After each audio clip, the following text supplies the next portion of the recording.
Hello दोस्तों, कैसे हैं आप सब। राम जी की पाठशाला में आपका बहुत बहुत स्वागत है। उम्मीद करता हूं आप सब अच्छे होंगे और आपकी तैयारी बहुत ही बढ़िया ढंग से चल रही होगी। मेरे साथ आपकी नाराज़गी बहुत दिन से बनी हुई है कि सर वीडियो नहीं डालते हो, डेली नहीं डालते हो, ऐसा वैसा। आप बिल्कुल भी नाराज़ मत होइए। मैंने आपको सूचित किया था कि मेरा स्वास्थ्य तो बहुत ज़्यादा ख़राब था, अब बहुत ज़्यादा सुधार है और अब मेरा पक्का वादा है कि आपको डेली वीडियो मिलेगी, चाहे वह कम से कम समय की हो, पर मिलेगी डेली। इस बात का ध्यान रखिए। और अब से हम लोग बहुत बेहतर तरीके से चीज़ों को समझेंगे। अब से पहले हमने लेखपाल पद को, उसका इतिहास, पटवारी प्रणाली, लेखपाल के कार्य एवं संबंधित दस्तावेजों को बहुत बेहतर ढंग से पढ़ लिया है। आपने नहीं पढ़ा है तो प्लेलिस्ट पूरी बनी हुई है, आप जाके ज़रूर देखिए, आपको बहुत अच्छा वहाँ पर लगने वाला है।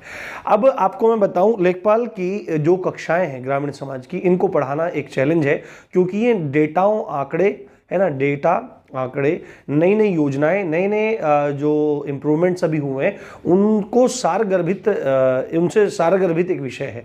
तो इस विषय में देखो, अगर आप में से बहुत सारे लोगों को लग रहा होगा तो कि जल्दी जल्दी खत्म हो जाएगा, आप धैर्य से पढ़िए, क्योंकि ये बहुत गंभीर विषय है और इसमें से प्रश्न कहाँ बनेंगे, किस तरह बनेंगे, किसी को नहीं पता है, क्योंकि सिलेबस जो दिया हुआ है वो बिल्कुल हटके दिया हुआ है। पहले सिलेबस अलग था, इस बार सिलेबस अलग है और कठोर से कठोर प्रश्न के लिए आप लोग तैयार रहिए, इसलिए अपनी जानकारी को मजबूत रखिए। आज हम लोग ऑफिशियल बिल्कुल सिलेबस स्टार्ट करने जा रहे हैं।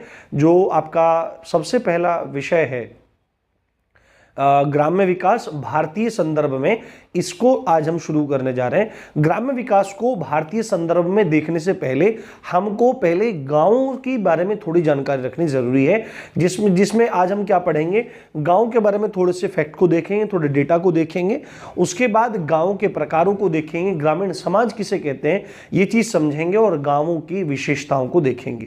कल फिर जब अगली वीडियो आएगी तो गांव की समस्याओं को देखेंगे और उन्हीं गांव की समस्याओं को निपटाने के लिए जिस निदानात्मक उपचार का प्रयोग किया जाता है उसका नाम है ग्राम्य विकास। उसके बाद हम ग्राम्य विकास की धारणाओं को भारतीय संदर्भ में देखते हुए आगे बढ़ेंगे। आप यकीन मानिए, इतनी जबरदस्त आपकी क्लास होने वाली है, आपको बहुत अच्छा। देखो, आप सबको पता है जो भारत है, ठीक है, भारत जो है, आपने पहले ही सुना होगा कि भारत जो है वो गांवों में बसता है। आपने ये चीज सुनी होगी, जो भारत है वो गांवों में बसता है। इसका मतलब क्या है कि भारत जो देश है वो चला जाता है, गांव में रहने लगता है? ऐसा नहीं है, क्योंकि आप सबको पता है जब भी कोई राष्ट्र होता है, किसी भी देश की बात करते हैं तो देश की बात जो होती है तो उसके अंदर रहने वाले एक पृथ्वी के भूभाग के अंदर रहने वाले जो जन समूह है उसको एक पर्टिकुलर नाम दिया जाता है, देश का देश का नाम दिया जाता है। तो भारत गांवों में बसता है, इसका मतलब है भारत एक ग्राम प्रधान देश है। भारत एक ग्राम प्रधान देश है, यानी कि भारत में जो अधिकतर जनसंख्या है या जो भारत की आत्मा है, जो भारत की भावना है, वो गांवों में बसती है। वो कहां पे बसती है? गांवों में बसती है। ऐसा क्यों है? आपने देखा होगा इतिहास में जब पढ़ते हैं कि पहले जो मनुष्य था वो ऐसे ही दर वन भटकता रहता था, अपनी आवश्यकताओं की पूर्ति के लिए जगह जगह भटकता रहता था। उसके बाद धीरे धीरे उसने समूहों में रहना शुरू किया और धीरे धीरे क्रमिक विकास होते होते होते होते फिर गांवों का निर्माण हुआ। तो भारत की जो पूरी प्रणाली है वो ग्राम से संबंधित है, गांवों पर आधारित है और ज्यादातर जनसंख्या भारत की आज भी गांवों में ही निवास करती है। आप सबको पता है 2011 की जनगणना के अनुसार भारत की आबादी 1 अरब 20 करोड़ थी, यानी 120 करोड़ थी। और अभी आपको मैं लेटेस्ट डेटा देता हूं, according to the United Nation in 2018 में यूएन के आंकड़ों के आधार पर यदि देखा जाए तो भारत जो है वो विश्व की कुल जनसंख्या का 17.74% अपने अंदर समाहित रखता है। यानी कि यूएन के अकॉर्डिंग जो भारत की 2018 में जनसंख्या रही, उनका जो अनुमान था, उनके जो आंकड़े थे 2018 में यूनाइटेड नेशन के, उन्होंने कहा कि भारत की जनसंख्या 2018 में 1 अरब 34 करोड़ लगभग हो चुकी है, यानी कि लगभग 134 करोड़ भारत की जनसंख्या हो चुकी है, जो पूरे विश्व का 17.74% तक है। ये बात यूएन के आंकड़ों में सामने निकल के आपके आई है। अब आपको एक बात बताता हूं मैं, वर्तमान में भारत में 36 कुल मिला के राज्य एवं केंद्र शासित राज्य हैं। ये देखो, ये समस्या बहुत ज़्यादा बनी हुई है, संक्रमण बहुत ज़्यादा हो गया था, तो ये चीज़ है। 36 राज्य है, जिसमें अभी वर्तमान में अगर पूर्ण राज्यों की बात की जाए तो पूर्ण राज्य आपके 28 हैं, जबकि 8 राज्य आपके केंद्र शासित प्रदेश हैं। अगर आप कुल जिलों की बात करेंगे, पूरे भारत में लगभग जिले कितने हैं, तो लगभग 700 जिले हैं, लगभग 700 जिले हैं। और अगर इसी हिसाब से नगरों की एवं ग्रामों की बात की जाए, शहरों की संख्या की बात की जाए, तो 7,935 शहर हैं और गांवों की संख्या 6,40,000 से भी अधिक है, लगभग 6,41,000 गांव भारत में हैं। तो आपको यह आंकड़ा देख के पता लग गया होगा कि शहरों की संख्या 7,935 है, जबकि गांवों की संख्या 6,40,000 से भी अधिक है। एक बार आप इसका स्क्रीनशॉट जरूर ले लीजिए, ठीक है। अब ये बात यहां पर सिद्ध हो रही है कि भारत जो है वो ग्राम प्रधान देश है। वो क्यों है? क्योंकि 6,40,000 गांव यहां पर हैं और इन 6,40,000 गांवों में भारत की जनसंख्या का 68.84% निवास करता है, यानी कि लगभग 68% कहां पे जा रहा है? 68.84% कहां? गांवों में जनसंख्या निवास कर रही है भारत की टोटल जनसंख्या के, जिसको आप लगभग 70% जनसंख्या कह सकते हैं। यानी कि अगर भारत में 100 देश हैं क्षमा चाहता हूं, खांसी बहुत बुरी है। यदि भारत में लगभग 100 लोग रह रहे हैं, माफी चाहता हूं, पहले 100 देश कह दिया था, 100 लोग अगर रह रहे हैं तो उनमें से 70 लोग आज भी गांवों में निवास कर रहे हैं। यही कारण है कि भारत एक ग्राम प्रधान देश है। ये डेटा आपको थोड़ा बहुत पता होना चाहिए कि भारत में कितने गांव हैं, कितने जिले हैं और कितने नगर हैं, कैसे कैसे है, ये सब चीज आपको ध्यान रखनी है। अब गांवों के बारे में थोड़ी बात करते हैं मोटी मोटी। देखो, गांव जो है इसका जो तत्सम शब्द है वो ग्राम है। क्या है? ग्राम, ठीक है, ग्राम। तो ग्राम शब्द जो है ये हमको कहां पे देखने को मिलता है? तो इसका सर्वप्रथम उल्लेख यदि हमको कहीं देखने को मिलता है, इसका सर्वप्रथम उपयोग, इसका सर्वप्रथम प्रयोग अगर कहीं देखने को मिलता है तो वह है वैदिक साहित्य। वो क्या है? वैदिक साहित्य। वैदिक जो सभ्यता हमारी रही है, जिसमें ऋग्वैदिक और उत्तर वैदिक सभ्यता भी है, उस समय के जो साहित्य है उसमें इस ग्राम शब्द का सर्वप्रथम प्रयोग हमको देखने को मिलता है। और ग्राम किसको कहते हैं? ग्राम किसको कहते हैं? ग्राम ऐसा एक समुदाय है, ग्राम लोगों का एक ऐसा समुदाय है जहां पे दो ही प्रमुख कार्य होते हैं। ये वहां पे कृषि होती है और वहां पे पशुपालन होता है, ठीक है। मतलब लोग खेती करते हैं, लोग पशुओं को पालते हैं, गाय भैंस बकरी भेड़ वगैरह इनको पालते हैं और ये ही दोनों आजीविका के मुख्य साधन रहते हैं उस क्षेत्र में जिसको ग्राम कहा जाता है। अब आपको एक बात समझनी पड़ेगी इसमें, ठीक है। आप भी लोग देख रहे होंगे, गांव में ही आप में से बहुत सारे लोग निवास करते होंगे, गांव आपने देखे भी होंगे। आप गांव में जाओ, आपको मैक्सिमम लोगों के यहाँ पे गाय भैंस पशु मतलब सब मिलेंगे। और गांवों के आसपास का जो क्षेत्र होगा और गांव के आसपास का जो क्षेत्र होगा वहां पर आपको खेती होती दिखाई देगी, जबकि शहरों में आपको ये चीजें देखने के लिए नहीं मिलेंगी, ठीक है। तो गांव कहते ही उसको हैं जिनके प्रमुख कार्य क्या है? कृषि और पशुपालन है। अब आपको एक बात बताता हूं मैं, अब गांव भी क्या है, ग्राम भी कैसे बनता है? गांव जो है धरती का जो एक टुकड़ा है उस पर जो लोगों का समूह मिलजुल कर रह रहा है उसी को गांव कहा जाता है। उसी समूह को आप गांव कह दीजिए, उसी को ग्राम कह दीजिए, उसी को ग्रामीण समाज कह दीजिए, या इसी को ग्रामीण जन समूह आप कह सकते हैं या ग्रामीण समुदाय कहते हैं, ठीक है। गांव में जो लोगों का समूह है उसी को क्या कहते हैं? ग्रामीण समाज या ग्रामीण समुदाय कहा जाता है।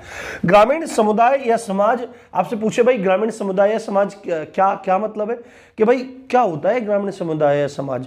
तो आपको बोलना पड़ेगा, देखो समुदाय और समाज तो आपको पता है, समाज का मतलब है लोगों का समूह। तो ग्रामीण समुदाय या समाज वह समुदाय है या वह समाज है जो अपनी आवश्यकताओं की पूर्ति के लिए, आवश्यकताओं की पूर्ति के लिए मतलब अपने भोजन की व्यवस्था करने के लिए, अपने धन की व्यवस्था करने के लिए, अपने निवास की व्यवस्था करने के लिए, अपने वस्त्रों की व्यवस्था करने के लिए और अपनी तमाम रोजमर्रा की जरूरतों को, नीड्स को फुलफिल करने के लिए, आवश्यकताओं की पूर्ति हेतु जो कृषि तथा पशुपालन पर आश्रित है वही है ग्रामीण समाज और वही है ग्राम समुदाय। ये बात आपको पता होनी चाहिए। समझ में आई होगी बात। आगे बढ़ते हैं। अब आपको थोड़ा ये पता होना चाहिए कि गांव और जो ये गांव होते हैं, ग्राम होते हैं, इनके टाइप्स कितने हैं, ये कितने प्रकार के होते हैं। ये कितने प्रकार के होते हैं? तो मुख्यतः इनके 4 प्रकार होते हैं। कितने? 4 प्रकार होते हैं। सबसे पहले जो प्रकार है, सबसे पहला जो प्रकार है वह है कृषि प्रधान ग्राम। ठीक है, कृषि प्रधान ग्राम नाम से पता लग रहा है कृषि प्रधान ग्राम, यानी कि दिक्कत बहुत ज़्यादा है, इसीलिए मैं क्लास लेने का थोड़ा अवॉइड कर रहा हूं कि आप लोगों को व्यवधान होता है। और मुझे सच बताऊं तो बिल्कुल भी इस तरह के व्यवधान क्लास में पसंद नहीं है, क्योंकि फ्लो टूट जाता है। पर कोई बात नहीं, सब चीज़ें ठीक हो जाएंगी। तो कृषि प्रधान जो ग्राम होते हैं, नाम से ही पता लग रहा है कि जहां जिस गांव के अधिकतर लोग अपनी आजीविका के लिए, अपने लाइवलीहुड के लिए किस पर डिपेंडेंट है? कृषि पर, खेती पर, खेती बाड़ी पर डिपेंडेंट है, वो क्या है? कृषि प्रधान गांव है। यानी कि जिस गांव का समाज, जिस गांव के लोग अपनी आजीविका के लिए, जीविका के लिए, भरण पोषण के लिए पूर्णतः कृषि पर निर्भर है, वह गांव कैसा है? आपका कृषि प्रधान गांव है। दूसरा है आपका गैर कृषि प्रधान गांव। नाम से पता लग रहा है कि पहले वाले में तो खूब कृषि हो रही थी, अधिकतर लोग कृषि के ऊपर ही निर्भर रहकर अपनी आवश्यकताओं की पूर्ति कर रहे हैं, अपनी आजीविका का पालन पोषण कर रहे हैं, अपनी आजीविका कमा रहे हैं कृषि पर आधारित होकर। पर गैर कृषि प्रधान गांव में पता लग रहा है जिस गांव के लोग, जिस गांव का समाज कृषि नहीं करता है, वो कैसा है? गैर कृषि प्रधान। अब ये बात इंपॉर्टेंट आई। अभी तो यहां पर ये बात आ गई कि गांव कौन सा है? गांव वो है भाई जिसके प्रमुख कार्य कृषि और पशुपालन है। ठीक है, कृषि और पशुपालन है, या कृषि या पशुपालन है। तो आप यहां पर बोल रहे हैं कि गैर कृषि प्रधान गांव, ये कृषि नहीं होती तो फिर गांव कैसा रह गया? ऐसा नहीं है। अभी लोग रह रहे हैं जाके, गांव तो है, कृषि कर तो रहे हैं, पर एक व्यापक स्तर पर नहीं हो रही है। ठीक है, व्यापक स्तर पर नहीं हो रही है। अगर कृषि प्रधान गांव में 100 में से 90 लोग कृषि कर रहे हैं, 10 कुछ और काम कर रहे हैं, तो प्रधानता किसकी देखी जाएगी? 90 की। पर यहां पर दूसरे नंबर पर जो गैर कृषि प्रधान है, इसका मतलब ये नहीं कि वहां पर कृषि हो ही नहीं रही है। यहां पे उल्टा हो रहा है, 10 लोग खेती कर रहे हैं, 90 लोग क्या कर रहे हैं? कुछ अन्य काम कर रहे हैं। ऐसा क्या कारण है कि 10 ही लोग खेती कर रहे हैं, 90 नहीं कर रहे हैं? उसका कारण यह है कि वहां पर या तो उपजाऊ जमीन नहीं है, या मतलब वहां पर बंजर जमीन पड़ी हुई है। कोई भी कारण है जिन कारणों से कृषि नहीं हो सकती है, इस कारण से वहां पे लोग कृषि नहीं कर रहे। अब गैर कृषि प्रधान गांव में लोग अपनी आजीविका कैसे चलाते हैं? तो छोटे मोटे काम करके। कैसे? कि शिल्पकारी कर लिया, कुछ दस्तकारी कर लिया, कुछ कारीगरी कर ली, कुछ बना दिया, कुछ बेच दिया, इस तरह के कामों को करते हैं, तो वह गैर कृषि प्रधान गांव होता है। अब हम आगे देखते हैं, ये रब करना पड़ेगा मेरे को। अब हम आगे देखते हैं क्या? अभी 2 गांव देखते हैं आगे के प्रकार, और गांव की विशेषताओं को समझते हैं। तीसरे हैं हमारे औद्योगिक ग्राम। ठीक है, औद्योगिक ग्राम नाम से पता लग रहा है, औद्योगिक ग्राम यानी कि वे ग्राम जिनमें उद्योग होते हैं, जिनमें कारखाने होते हैं, जिसमें कुटीर उद्योग वगैरह होते हैं, बड़े उद्योग होते हैं, लघु उद्योग होते हैं, मध्यम उद्योग होते हैं, वो जो गांव होते हैं वो कैसे कहलाते हैं? औद्योगिक ग्राम। बट यहीं पे परिभाषा समाप्त नहीं हो जाती है। आप लोगों को लगता है कि जिस गांव का समाज, जिस गांव के लोग अपनी आजीविका के लिए उद्योग लगाते हैं, या कारखाने लगाते हैं, या कुटीर उद्योग लगाते हैं, किसी प्रकार का उद्योग लगाते हैं, तो क्या वह गांव औद्योगिक ग्राम होगा? बिल्कुल नहीं। आपको थोड़ा समझना पड़ेगा। अभी ये बात क्या है कि औद्योगिक ग्राम वे ग्राम हैं जिनके आसपास, जिन गांवों के आसपास या उन गांवों में ही क्या लगे हुए हैं? उद्योग लगे हुए हैं, या कारखाने लगे हुए हैं, कोई भी फैक्ट्री वगैरह लगी हुई है, उनको औद्योगिक ग्राम कहा जाता है। ये इतनी परिभाषा पूरी नहीं है। ये आधी परिभाषा है कि उद्योग और कारखाने लगे हुए हैं, औद्योगिक ग्राम वो ग्राम होते हैं कि जिनके आसपास उद्योग कारखाने लगे हुए हैं, ग्राम गांव में लगे हुए हैं, और उस गांव का समाज, उस गांव के लोग अपनी आजीविका हेतु इन कारखानों में, इन उद्योगों में श्रम करती है और मजदूरी करती है, श्रम करती है, मजदूरी करती है, और इस श्रम और मजदूरी के परिणाम स्वरूप ही वो अपनी आजीविका को चला पाते हैं। यानी कि जिस गांव के लोग उस गांव में स्थित उद्योगों को, कारखानों को अपने काम करके, मतलब अपने उद्योगों में, ऐसे बोलना चाहिए, उद्योगों में काम करके अपनी आजीविका को प्राप्त करते हैं, उन गांवों को औद्योगिक ग्राम कहते हैं। ठीक है, गांव के आसपास उद्योग लगे हुए हैं, फैक्ट्री लगी हुई है, और मतलब कारखाने लगे हुए हैं, और उस गांव के लोग, उस गांव का समाज क्या काम कर रहा है, वहां पे जाके काम करता है, मेहनत मजदूरी करता है, और वहां से जाके अपना आजीविका, अपनी जीविका को इकट्ठा करता है। ठीक है, उन और ऐसे गांवों को क्या कहते हैं, औद्योगिक ग्राम कहा जाता है। उसके बाद आखिरी गांव है हमारे उपनगरीय ग्राम। ठीक है, उपनगरीय ग्राम यानी कि उप क्या होता है आपको पता है, उप का मतलब होता है समीप, उप का मतलब होता है समीप, यानी कि नगर से लगते हुए गांव। ठीक है, जैसे आपका जिला होगा तो आपने, जैसे ही आप जिले से निकले तो जिला जो आपका जिला है, जिला तो पूरा हो गया, आपका जो केंद्र है जिले का, जैसे हम लोग यहाँ मुजफ्फरनगर में रह रहे हैं, तो मुजफ्फरनगर से जैसे ही आप निकलेंगे, ठीक है, या किसी भी आपका जो सिटी है, मेन सिटी है, वो नगर है, उसके आसपास के क्षेत्र में जो गांव है, यानी कि जैसे ही आप शहर से निकले और आपने जैसे ही शहर की बाउंड्री को पार किया, तो उसकी बाउंड्री को पार करने से पहले ही कोई गांव आ गया, यानी कि गांव की सीमा और उस शहर की सीमा जहां पर अतिक्रमण करती है, यानी कि जिन गांवों की सीमा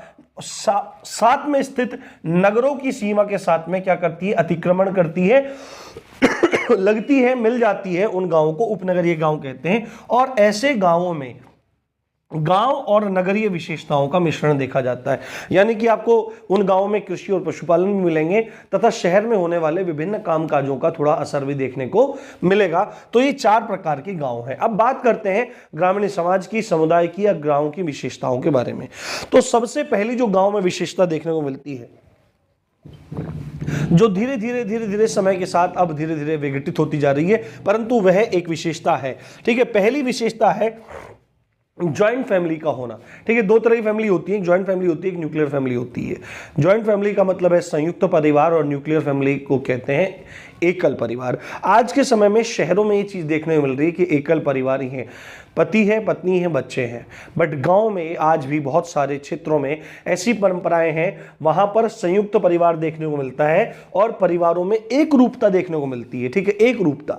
ठीक है, अब संयुक्त परिवार या परिवारों में संयुक्त परिवार कहते किसको है, जहां पर कई पीढ़ियां एक साथ निवास कर रही हैं कई पीढ़ियां एक साथ निवास कर रही हैं, यानी कि बाबा जी भी रह रहे हैं, आपके चाचा भी रह रहे हैं, आपके ताऊ भी रह रहे हैं, आपकी आपके ताऊ ताजी के बच्चे रह रहे हैं, चाचा चाची जी के बच्चे रह रहे हैं, आपके मम्मी पापा सब लोग रह रहे हैं, मतलब कि कुल मिला के कई सारी पीढ़ियां वहां पर निवास कर रही हैं। आपके किसी गांव में तो मैंने ऐसे भी देखा है कि बड़ बाबा जी हैं, उनके बेटा बाबा जी हैं, उनके बेटा भी बाबा जी हैं, फिर उनके बच्चे, फिर उनके बच्चे, 5 पीढ़ियां एक साथ जहां पर निवास कर रही हैं, बहुत सारी पीढ़ियां निवास कर रही हैं, उनको संयुक्त परिवार कहा जाता है। संयुक्त परिवारों में खासकर एक बात क्या होती है, वहां पर सामूहिकता रहती है, सब लोग एक साथ भोजन बनेगा, एक साथ सब भोजन करेंगे, एक साथ लोग अपने काम पे जाएंगे, अगर खेत है तो सब लोग खेत में जाएंगे। आपने देखा होगा कि आज हमारे गांव में बोलेगा कि भाई राहुल चल, भाई नहीं आज हम गन्ने बोने जा रहे हैं, तो जब आप उनके खेत में जाके देखेंगे तो उसके पापा, उसकी मम्मी, उसके दादा दादी, चाचा चाची, भाई बच्चे, सब लोग गन्ने काट रहे होते हैं, उसके बाद गन्ने की बुआई चल रही होती है। तो हर काम में सामूहिकता दिखाई देती है, जो शहर में ये चीजें दिखाई नहीं देती, तो ये भी विशेषता है। तीसरी बात है अस्वार्थ परायणता। परिवार का प्रत्येक सदस्य एक दूसरे के लिए समर्पित रहता है बिना किसी स्वार्थ के। ठीक है, अब शहरों में तो मतलब ये चीजें दिखने की थोड़ी मुश्किल हो गई हैं। पहली बात तो एकल परिवार ही है, तो कहां पे ये चीज दिखेंगी, पर जहां पर एक बहुत बड़ा जनसमूह निवास कर रहा होता है, 20 लोग रह रहे हो रहे हैं, 25 लोग रह रहे होते हैं, तो वहां पर भी अस्वार्थ परायणता दिखती है, तो ये भी एक बड़ी विशेषता है। और तीसरी है संयुक्त परिवारों में एक रूपता जो दिखाई देती है, यानी कि वो मिलजुल कर रह रहे हैं, चाहे उनके पास 3 ही कमरे हैं तो उनमें ही वो लोग एडजस्ट होकर रह रहे हैं, बच्चे बच्चे एक साथ सो रहे हैं, लोग खुले में बाहर सो रहे हैं, माताएं अंदर सो रही हैं, बड़े बूढ़े थोड़ा चौक में लेट गए, गैलरी में लेट गए, तो मिलजुल कर निवास कर रहे हैं और जो भी उनकी समस्याएं आ रही हैं उनका समाधान कर रहे हैं, उन लोगों का उसका निदान कर रहे हैं। ये कुछ मतलब प्रमुख विशेषता है पहली।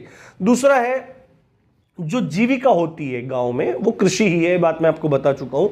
मतलब जीविका का मुख्य साधन जो है, मुख्य आधार जो है वो गांव में कृषि है, क्योंकि कृषि प्रधान ही देश है। और आज भी गांव की 75% आबादी प्रत्यक्ष एवं परोक्ष रूप से आज भी कृषि कार्यों से ही जुड़ी हुई है, ठीक है। या तो कृषि कार्य डायरेक्ट कर रही है या कृषि कार्य को सपोर्ट करने वाला कुछ ना कुछ कार्य कर रही है। जैसे राम है, राम डायरेक्ट जाके खेतों में काम कर रहा है। श्याम क्या काम कर रहा है? श्याम ने क्या काम कर रखा है? वो खेतों में काम नहीं कर रहा है, बट उसने क्या काम खोल रखा है? उसने बीज की दुकान खोल रखी है, उसने उर्वरक की दुकान खोल रखी है, फर्टिलाइजर की दुकान खोल रखी है। तो राम तो डायरेक्टली इन्वॉल्व है आपके एग्रीकल्चर में, बट श्याम डायरेक्टली इन्वॉल्व नहीं है, वो इनडायरेक्टली इन्वॉल्व है क्योंकि वो कृषि संबंधी साधनों को बेच रहा है। अब तीसरा बंदा कोई रजत है, रजत ने क्या काम कर रखा है? वो खेती नहीं कर रहा है पर वह खेती संबंधी उपकरणों को बेच रहा है। क्षमा चाहता हूं, बहुत ज्यादा खांसी आ रही है, पर पढ़ाऊंगा जरूर चाहे कुछ हो जाए आज, ठीक है। 75% आबादी कृषि कार्यों से प्रत्यक्ष एवं अप्रत्यक्ष रूप से जुड़ी हुई है।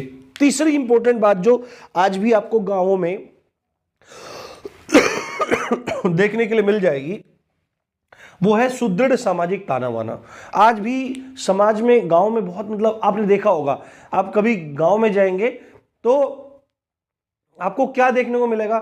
शाम के समय 10-15 लोग एक साथ बैठ जाएंगे, हुक्का गुड़गुड़ाएंगे, चौपाल जैसी हो जाएगी, लोग इकट्ठा बैठ जाएंगे। शहरों में ये चीजें आपको देखने को नहीं मिलेंगी।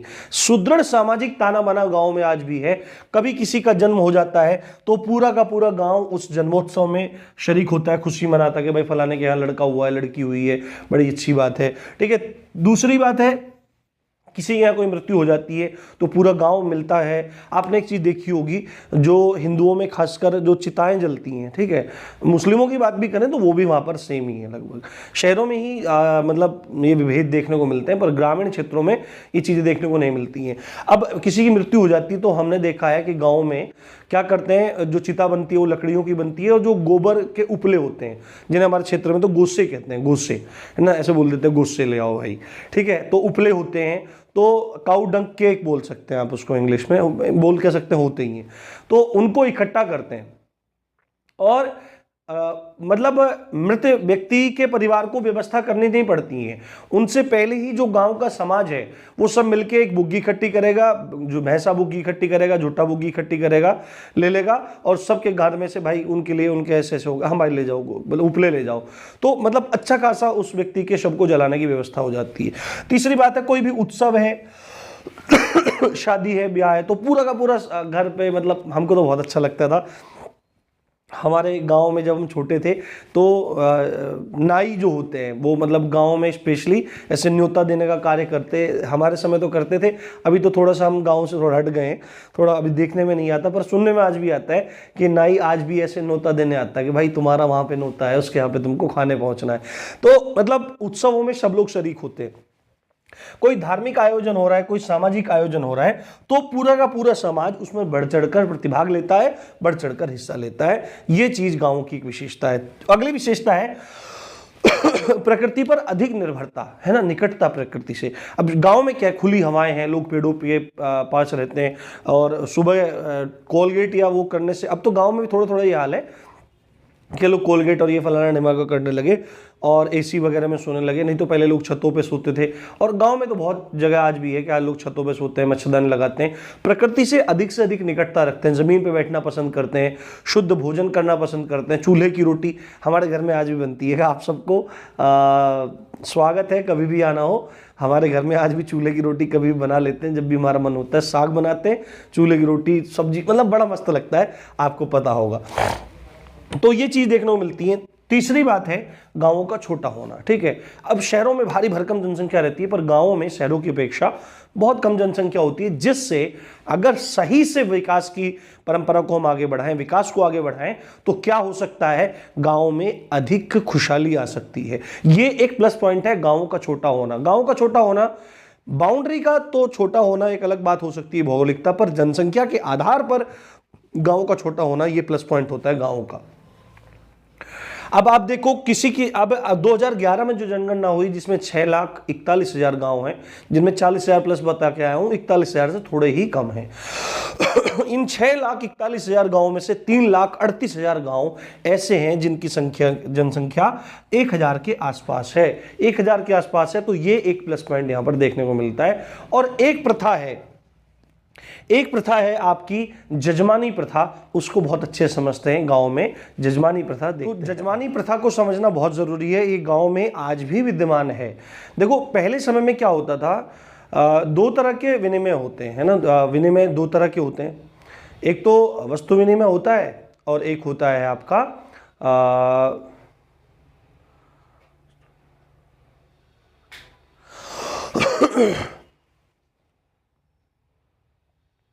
तो जजमानी प्रथा को समझना बहुत जरूरी है। ये आज भी गांव में विद्यमान है। आप सबको पता है कि आज तो रुपया पैसा ले दे के विनिमय हो जाता है ना, मतलब धन विनिमय आप इस तरह कह सकते हैं, ठीक है, रुपया पैसा लेके लेन देन हो जाता है। परंतु पहले क्या होता था, पहले धन का इतना प्रचलन नहीं था। मुद्रा विनिमय जिसको कहते हैं, धन विनिमय कह रहा है, मुद्रा विनिमय, और एक होता है वस्तु विनिमय, है ना, बार्टर एक्सचेंज बोलते हैं। तो वस्तु विनिमय में क्या होता है कि मतलब आप कोई वस्तु देंगे और वस्तु लेंगे, ऐसा कुछ होता है। परंतु गाँव में एक सुदृढ़ सामाजिक एवं आर्थिक व्यवस्था को बनाने के लिए एक प्रथा का प्रचलन लंबे समय चलता आया जिसको जजमानी प्रथा कहा गया। जैसे मानो एक गांव में पंडित जी हैं, ठीक है, दूसरे कौन है, बनिया है, ठीक है, बनिया जी हैं, तीसरे कौन है, लुहार है, कुम्हार है, नाई है। अब सबको आवश्यकता एक दूसरे की है, ठीक है। अब कोई आदमी है, उसको अपने जन्म का कोई कार्य कराना है, ठीक है, जन्म का कोई लगन पत्रिका वगैरह लिखवानी है, मृत्यु पे कोई होम करवाना है, कुछ भी करवाना है, या कोई लड़की का ब्याह किया है तो अन्नपूर्णा की कथा करवानी है, या क्या काम किया है, आषाढ़ आ गया तो सत्यनारायण की कथा करवानी है, या ब्याह आ गया तो फेरे फिरवाने हैं। इस तरह कोई भी काम करवाना है तो पंडित जी की जरूरत पड़ेगी। ये बात आपको समझ में आनी चाहिए, ठीक है। दाढ़ी बनवानी है, बाल कटवाने तो नाई की जरूरत पड़ेगी, मिट्टी के बर्तन चाहिए तो कुम्हार की जरूरत पड़ेगी, कोई काम करवाना है तो मजदूर की जरूरत पड़ेगी, ठीक है। इसी तरह कोई चाकू बनवाना है, कोई कड़छी बनवानी है, प्लेट बनवानी है, कुछ भी करना है तो लुहार की आवश्यकता पड़ेगी, फावड़ा कुदाल बनवाना है तो लुहार की। पैसा दिया नहीं जा रहा है।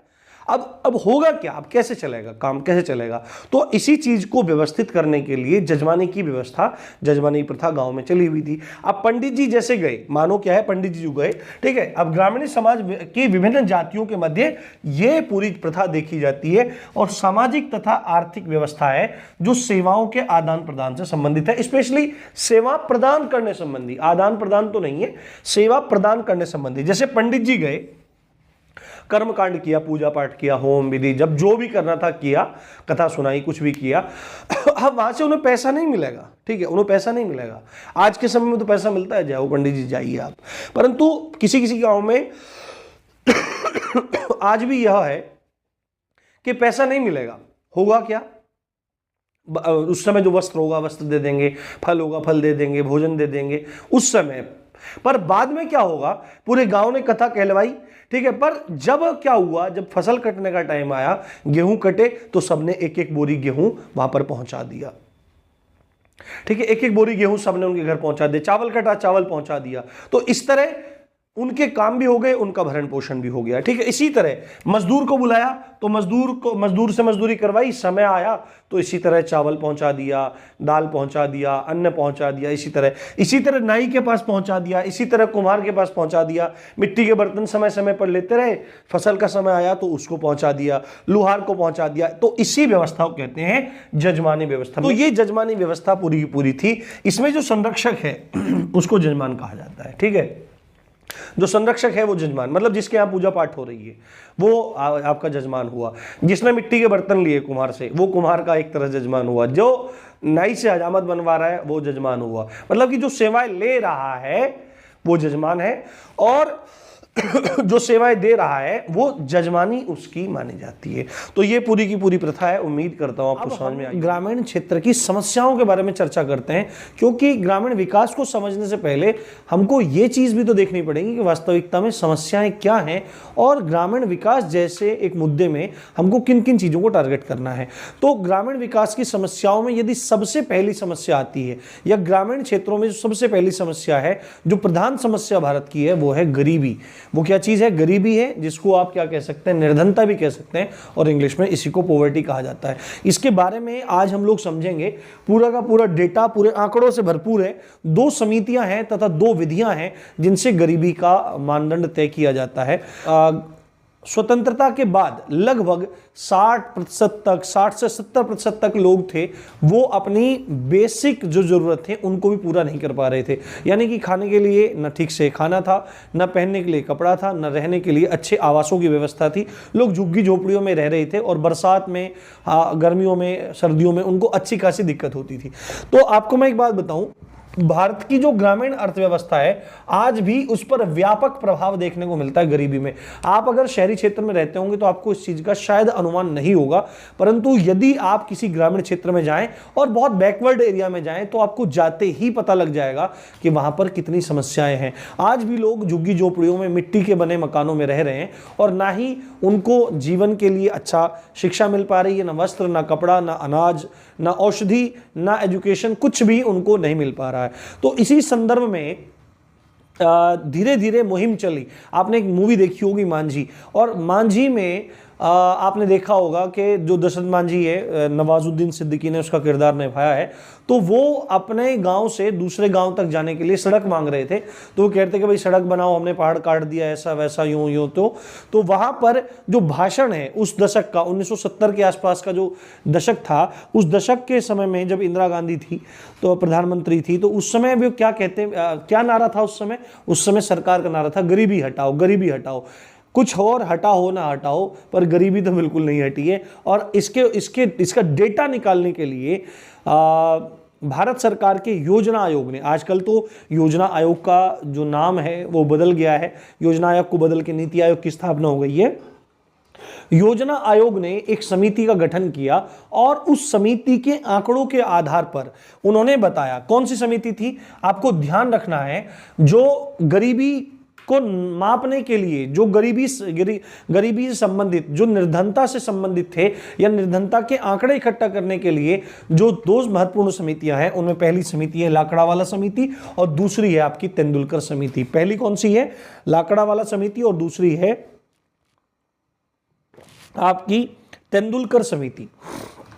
तो इन दोनों समितियों को ही आपको याद रखना है।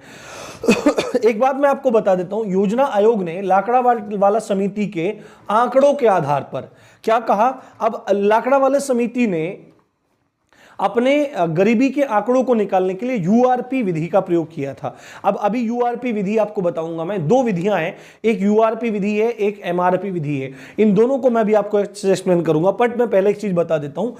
योजना आयोग ने लाकड़ावाला समिति के आधार पर कहा कि 1973-74 में ग्रामीण जनसंख्या का 56.4% गरीबी रेखा के नीचे था, यानी बिलो पॉवर्टी लाइन, बीपीएल परिवार थे। ठीक है, कितने? 56.4% तक ग्रामीण जनसंख्या गरीब थी। वो अपने जीवन के लिए, ठीक से अपनी आवश्यकताओं की पूर्ति के लिए उनके पास धन नहीं था। उसके बाद उन्होंने कहा कि 1993-94 के आने तक यह प्रतिशत 37.3 रह गया और 2004-05 में यह 28.3 रह गया। अब लाकड़ा वाली समिति जो थी, इसने जो आंकड़े जुटाए थे वो यूआरपी विधि से जुटाए थे, जो बहुत ज्यादा प्रामाणिक नहीं मानी जाती है। तो फिर भी मतलब अब ऐसा क्यों हुआ, मतलब 2 समितियां क्यों बनाई? एक बार लाकड़ा वाला समिति बन गई, उसके आंकड़ों के आधार पे देखो, कोई भी समिति होती है, कोई भी सर्वे करवाती है, सर्वे करवा के कुछ चुनिंदा लोगों को पकड़ा जाता है और उन चुनिंदा लोगों को पकड़ के पूछा जाता है भाई क्या है, कैसे, मतलब उनसे डेटा इकट्ठा किया जाता है और उस डेटा का सरकार क्या काम करती है, सरकार उस डेटा का यूज करती है आगामी पंचवर्षीय योजना में या किसी भी योजना को लॉन्च करने में जो किसी पर्टिकुलर ग्रुप को टारगेट कर रही थी। यानी कि भारत सरकार उस समय जो 90 का दशक था, 70 80 90 का जो दशक था, उस समय स्पेशली गरीबी को टारगेट कर रही थी। तो गरीबी के आंकड़े निकालने के लिए समिति बनी थी, लाकड़ावाला समिति। तो लाकड़ावाला समिति ने जो डेटा दिया, उन डेटा के आधार पर ही तो बनेगा ना कि भाई कितने लोगों को क्या इफेक्ट कर रहा है, क्या नहीं इफेक्ट कर रहा है। अब लाकड़ावाला समिति ने ये डेटा दिया, इसके आधार से योजनाएं बनी, पर वो योजनाएं इफेक्टिव नहीं हो रही थी, वो योजनाएं काम नहीं कर पा रही थी ठीक से। तो समझ में नहीं आ रहा था भाई दिक्कत कहां पे है, क्या इशू हो रहा है, क्या नहीं हो रहा है। उसके बाद तेंदुलकर समिति बनी। अब मैं एक बात आपको बता देता हूं, लाकड़ावाला समिति के आधार पर आंकड़े ये थे और यूआरपी मेथड को यूज किया गया था। मैं आपको पहले समझा देता हूं यूआरपी मेथड क्या है और एमआरपी मेथड क्या है। आपको ध्यान रखना है, लाकड़ावाला समिति ने जिस विधि का प्रयोग किया वो थी यूआरपी विधि और तेंदुलकर समिति ने जिस विधि का उपयोग किया वो थी एमआरपी विधि। खांसी है, आपको थोड़ा सा एडजस्ट करना ही पड़ेगा और बोलने में गला उखड़ता है, ठीक है, माइक भी खींचता है, इसीलिए मैं क्लास कंटिन्यू नहीं कर पा रहा हूं। आप लोग परेशान मत होइए, अब ठीक हो रहा है, फिर कंटिन्यू क्लास चलेगी। देखो यूआरपी विधि क्या चीज है। यूआरपी विधि, यूआरपी का फुल फॉर्म होता है uniform recall period, uniform recall period. और ये जो आपका एमआरपी है ये मैक्सिमम रिटेल प्राइस नहीं है, ये मिक्स्ड रिकॉल पीरियड है। यानी कि जब भी किसी का कोई सर्वे है, मान ले लाकड़ावाला समिति ने यूआरपी विधि का प्रयोग किया, तो ये यूआरपी विधि का प्रयोग करते हुए लाकड़ावाला समिति के जो लोग थे उन्होंने सर्वे करवाया, क्या करके कि भाई वो किसी व्यक्ति के पास गए, कुछ चुनिंदा लोगों के पास गए और वहां जाकर उन्होंने ये पूछा कि भाई तुम्हारा पिछले महीने का कितना खर्चा है। यानी कि वो ये जानना चाहते हैं पर्टिकुलर आदमी से कि भाई तुमने पिछले महीने में कितना खर्च किया। तो वो बोलेगा कि सर मैंने 10 किलो आटा लेके आया, 10 किलो चीनी लेके आया, 5 किलो चावल चल गए, इतना, ये वो अपना वो एक जनरल खर्चा बता देगा, ठीक है, वो अपना एक जनरल खर्चा बता देगा। और इसी विधि का प्रयोग करते हुए जिन आंकड़ों को जनरेट किया गया वो यूआरपी विधि से जनरेट हुए, यानी कि यूनिफॉर्म रिकॉल पीरियड। पिछले एक महीने का पूछ लिया, बट आप ये सोचो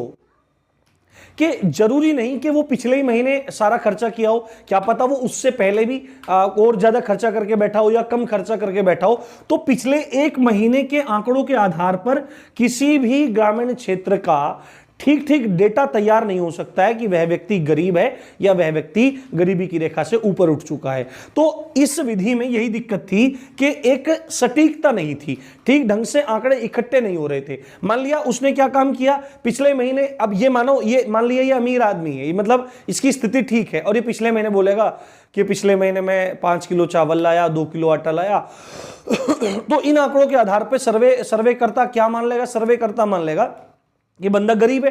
और जबकि उससे पहले महीने ये बुलेट निकलवा के बैठा है, उससे पहले महीने ये कार निकलवा के बैठा है, तो पिछले महीने का तो रहा नहीं, तो ये बंदा एक्चुअली में गरीबी की लिस्ट में ऐड होना ही नहीं चाहिए था, ये ऐड हो गया।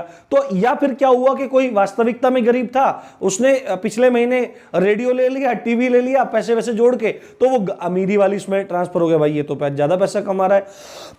तो यूआरपी विधि की यह दिक्कत थी, लाकड़ावाला समिति ने इसका प्रयोग किया और इसका प्रयोग करते हुए यह आंकड़ा निकल के आया। तो सरकार ठीक ठीक अंदाजा नहीं लगा पा रही थी और योजनाएं फेल होती चली जा रही थी, ठीक है। उसके बाद तेंदुलकर समिति ने एमआरपी का प्रयोग किया। एमआरपी विधि मिक्स रिकॉल पीरियड, इसमें दो चीजें पूछी जाती हैं। आपके यूनिफॉर्म रिकॉल पीरियड में सिर्फ एक चीज पूछी जाती है, पिछले महीने भाई कितना खर्च किया। और एमआरपी विधि में आप थोड़ा सा एडजस्ट करते रहिए इन चीजों को। और एमआरपी में दो चीजें पूछी जाती हैं। पहली चीज वही जो यूआरपी में पूछी जाती है कि भाई पिछले महीने भाई कितना खर्च किया, इससे आधा आइडिया लग गया कि भाई पिछले एमआरपी जो होता है उसमें यूआरपी ऐड होता ही है, ठीक है, यूआरपी ऐड होता ही है। तो एमआरपी में क्या चीज पूछी गई, पिछले महीने का खर्च कितना किया और भाई पिछले एक साल में क्या क्या तुमने सामान लिया, पिछले एक साल में तुमने कपड़ों पे कितना इन्वेस्ट किया, कितना पैसा तुमने कपड़ों पे लगाया, यानी कि तुमने कोट बनवाया, पैंट बनवाया या सिंपल 1-2 शर्ट बनवाया, ठीक है। पिछले एक साल में तुमने दवाइयों पे और स्वास्थ्य पे कितना खर्चा किया, पिछले एक साल में तुमने शिक्षा एजुकेशन पे कितना खर्च किया, पिछले एक साल में तुमने कोई कीमती सामान लिया क्या, पिछले एक साल में तुमने फ्रिज लिया, एसी लिया, कूलर लिया, टीवी लिया, क्या लिया आपने। तो इन आंकड़ों के आधार पर पिछले महीने का खर्चा और पिछले साल के कुछ महत्वपूर्ण खर्चों पे बातचीत की गई। तो इन दोनों चीज को एक सम्यक रूप से रखते हुए ठीक ठीक उस व्यक्ति की स्थिति का पता लग गया कि उसकी वास्तविक स्थिति क्या है। यदि वह व्यक्ति पिछले महीने भी कुछ नहीं लिया और मतलब नॉर्मल खर्चा चला और पिछले एक साल में भी उसने कुछ नहीं खरीद पाया, तो इसका मतलब पता लगा कि वो गरीब आदमी है। भाई दिक्कत ज्यादा हो रही है हमको, तो क्या करें, पर पढ़ाना जरूरी है। अब उस व्यक्ति, अब दूसरा व्यक्ति क्या है कि उसने पिछले महीने कुछ नहीं लिया पर उसने 2 महीने पहले एक बुलेट निकलवाई थी, उससे 2 महीने पहले कार निकलवाई थी, उससे 2 महीने पहले ट्रैक्टर निकलवाया था, उससे 2 महीने पहले फॉरेन की ट्रिप करके आया था। तो ये सब चीजें, तो इस सब चीजों से जो आंकड़ा मिला वो बिल्कुल सटीक आंकड़ा मिला। तो आपको पता लग गया होगा यूआरपी मेथड क्या है और एमआरपी मेथड क्या है। लाकड़ावाला समिति का गठन 1993 में हुआ था और इसके अध्यक्ष थे प्रोफेसर डीजे लाकड़ावाला। ठीक है, इनकी अध्यक्षता में ये सारा डेटा तैयार हुआ था और ये सब चीज थी। जबकि तेंदुलकर समिति 2004-5 में बनी और इसके अध्यक्ष थे प्रोफेसर सुरेश डी तेंदुलकर। अब जो आपका डेटा लाकड़ावाला से मिला वो आपके सामने ये आ गया। अब मैं आपको तेंदुलकर समिति का डेटा बताता हूं और आपको पता लग रहा होगा कि मतलब किस तरह से गरीबी की रेखाओं को देखा जाता है, गरीबी को देखा जाता है और क्या क्या अनुपात है, क्या क्या इसमें दर निकली हुई है, कैसे कैसे निकाला जाता है। तो देखते हैं तेंदुलकर समिति। तो तेंदुलकर समिति के डेटा को आप एक बार देख लीजिए। तेंदुलकर समिति जी ने एमआरपी के आधार पर निकाला था। तेंदुलकर समिति ने अपने आंकड़ों के आधार पर, तेंदुलकर समिति बनी 1993-94 में, ठीक है। सुरेश डी तेंदुलकर जो प्रोफेसर थे उनके अध्यक्षता में बनी। उन्होंने आंकड़ों के आधार पर निकाला कि 1993-94 में ग्रामीण क्षेत्र है जो, उसकी जनसंख्या का 50.1%, यानी कि अगर गांव में 100 आदमी रह रहे हैं तो 50 आदमी गरीबी रेखा के नीचे रह रहे हैं। जबकि लाकड़ावाला समिति ने आपके यूआरपी विधि के द्वारा ये डेटा क्या बताया था कि भाई 50 आदमी नहीं है, 37 आदमी ही हैं जो गरीब हैं। तो देखो कितना बड़ा डिफरेंस आ रहा है एमआरपी यूआरपी की वजह से। तो लाकड़ावाला समिति बोल रही है 1993-94 के 37.3 है, जबकि तेंदुलकर समिति एमआरपी विधि के माध्यम से बोल रही है 50.1% लोग गरीबी रेखा के नीचे हैं। 2004-5 में तेंदुलकर समिति ने कहा कि 41.8% व्यक्ति गरीबी रेखा के नीचे हैं, जबकि लाकड़ावाला समिति 28.3% लोगों को गरीबी रेखा के नीचे बता रही है। तो आप डिफरेंस खुद देख सकते हैं। जब आंकड़ों में इतना डिफरेंस है तो योजनाओं में कितना डिफरेंस पड़ता होगा। तो ये चीजें भी बहुत इंपॉर्टेंट रहती हैं। और 2011-12 में तेंदुलकर समिति की रिपोर्ट के आधार पर 25.7% लोगों को ग्रामीण क्षेत्रों में गरीबी रेखा के नीचे पाया गया। और ये ऑल ओवर इंडिया का है, पूरे भारत का है। जबकि अगर राज्य स्तर पर देखा जाए तो ये 25.7 यहां पे केंद्र स्तर पर दिखाई दे रहा है, पर राज्यों में बहुत सारे राज्य ऐसे हैं जहां पर इससे भी ज्यादा बुरे हालात हैं। बिहार के ग्रामीण क्षेत्रों में 34.1% यह परसेंटेज है। यूपी में 30.4% है। राजस्थान में कुछ हालात सुधरे हैं, 16.1% है। इसके मतलब इससे रिलेट करके चीजों को बता रहा हूं। ओडिशा में 35.7 है, एमपी में भी 35.7 है, जबकि हिमाचल में स्थिति सुधरी हुई है, 9.1% लोग ही गरीबी रेखा के नीचे रह रहे हैं। तो ये सारे डेटाज आपको थोड़ा सा अपने दिमाग में रखना पड़ेगा, इन समितियों को ध्यान में रखना पड़ेगा, योजना की रिपोर्ट ध्यान में रखना पड़ेगा। और अब देखो ये प्रॉब्लम्स हम डिस्कस कर रहे हैं, इसके बाद हम इनके निदान की तरफ आगे बढ़ेंगे, ग्राम समाज समझेंगे और जो योजनाएं इन संबंधी चल रही हैं। तो ये है बिल्कुल सही तरीका पढ़ने का। अनएम्प्लॉयमेंट, गरीबी के बारे में हम विस्तृत चर्चा कर चुके हैं। राम जी की पाठशाला की खास बात यह है कि मैं छोटी छोटी वीडियोस बनाना ज्यादा पसंद करता हूं बड़ी बड़ी वीडियोस के, क्योंकि आप डेली देखिए, आप कंटिन्यू देखिए, ठीक है। तो अब मैं कोशिश करूंगा, ठीक है, वैसे तो ऑल्टरनेट डेज पे आई रही है, पर मैं कोशिश करूंगा डेली आपको 20-25 मिनट का वीडियो मिल जाए। आप थोड़ा सा विश्वास कीजिए, थोड़ा सा धैर्य रखिए। वीडियोस बनाने में बहुत ज़्यादा टाइम लगता है, तो इसलिए आपको थोड़ा सा धैर्यवान होना पड़ेगा। आप चिंता मत कीजिए, ऐसा नहीं है कि जो चैनल फ्री में पढ़ाते हैं वो कोर्स कंप्लीट नहीं करते। आप जाके यूपीएसआई वाली प्लेलिस्ट देख रख सकते हैं, मैंने वहाँ से पढ़ाना शुरू किया था। एक एक चीज़, सब चीज़ पढ़ाई है, यू कैन ट्रस्ट मी। तो आज हम बात करने वाले हैं बेरोजगारी की, और बेरोजगारी को इंग्लिश में कहते हैं अनएम्प्लॉयमेंट। बहुत सारे दोस्त ये कहते हैं कि सर आप इंग्लिश में भी यूज़ किया कीजिए टर्मिनोलॉजी, आप हिंदी बहुत ज़्यादा बोलते हैं, बहुत शुद्ध हिंदी बोलते हैं तो समझ में नहीं आता। तो मैं कोशिश करूँगा कि मैं टर्मिनोलॉजी को आपका इंग्लिश में बोलने का प्रयास करूँ। तो गांवों में क्या रहता है, गांवों में दूसरी ग्रामीण समाज में जो दूसरी सबसे बड़ी समस्या है वह है बेरोजगारी।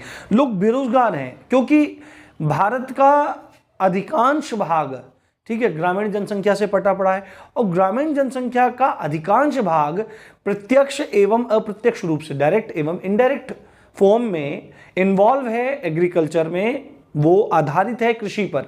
वो या तो डायरेक्टली कृषि का कार्य कर रहा है, खेती पार्टी कर रहा है, गन्ना बो रहा है, चावल बो रहा है, गेहूं बो रहा है, दलहन तिलहन जायद की फसलें बो रहा है, या इनडायरेक्टली जुड़ा हुआ है, यानी कृषि संबंधी कोई उपकरण बेच रहा है, या कोई खाद बेच रहा है, पेस्टिसाइड बेच रहा है, या कुछ भी कृषि संबंधी कार्य कर रहा है। और आपको पता है जो कृषि का क्षेत्र है वो आज तक भी विकसित नहीं हो पाया है, आज तक भी उसमें बहुत ज़्यादा प्रॉब्लम्स हैं, संसाधनों की कमी है, सिंचाई की कमी है, ऊर्जा की कमी है, इंफ्रास्ट्रक्चर की कमी है, बहुत सारी चीज़ें कृषि क्षेत्र झेल रहा है। और उसी कृषि क्षेत्र पर हमारे देश की अधिकतर जनसंख्या डिपेंडेंट है। तो स्वाभाविक सी बात है उस क्षेत्र के आधार पर ग्रामीण समाज में एक प्रॉब्लम खड़ी हो रही है जिसका नाम है बेरोजगारी, जिसका नाम है अनएम्प्लॉयमेंट।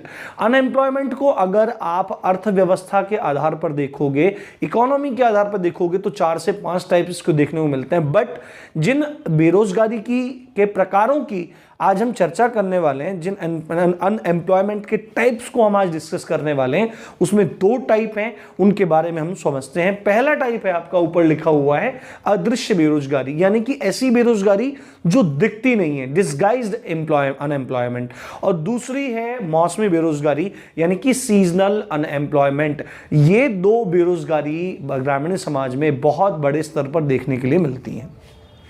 तो पहले डिस्कस करते हैं अदृश्य बेरोजगारी। देखो अदृश्य बेरोजगारी क्या होता है। अदृश्य बेरोजगारी या आप कह लीजिए डिस्गाइज्ड अनएम्प्लॉयमेंट, यानी ऐसी बेरोजगारी जो दिखाई नहीं देती। अब ऐसा क्या हो गया कि ऐसी बेरोजगारी जो दिखाई नहीं देती, कोई लॉजिक नहीं हुआ, कुछ समझ में नहीं आया। अगर आप बुक्स में इसकी डेफिनेशन को देखोगे तो आपको भारी भरकम डेफिनेशन देखने को मिलेंगे, और कई बार तो इतने जटिल शब्दों का प्रयोग होता है हिंदी के भी कि कई बार मेरे को भी समझ में नहीं आता। पर मैं आपके लिए बिल्कुल सिंपल लैंग्वेज में इसको डिफाइन कर रहा हूँ।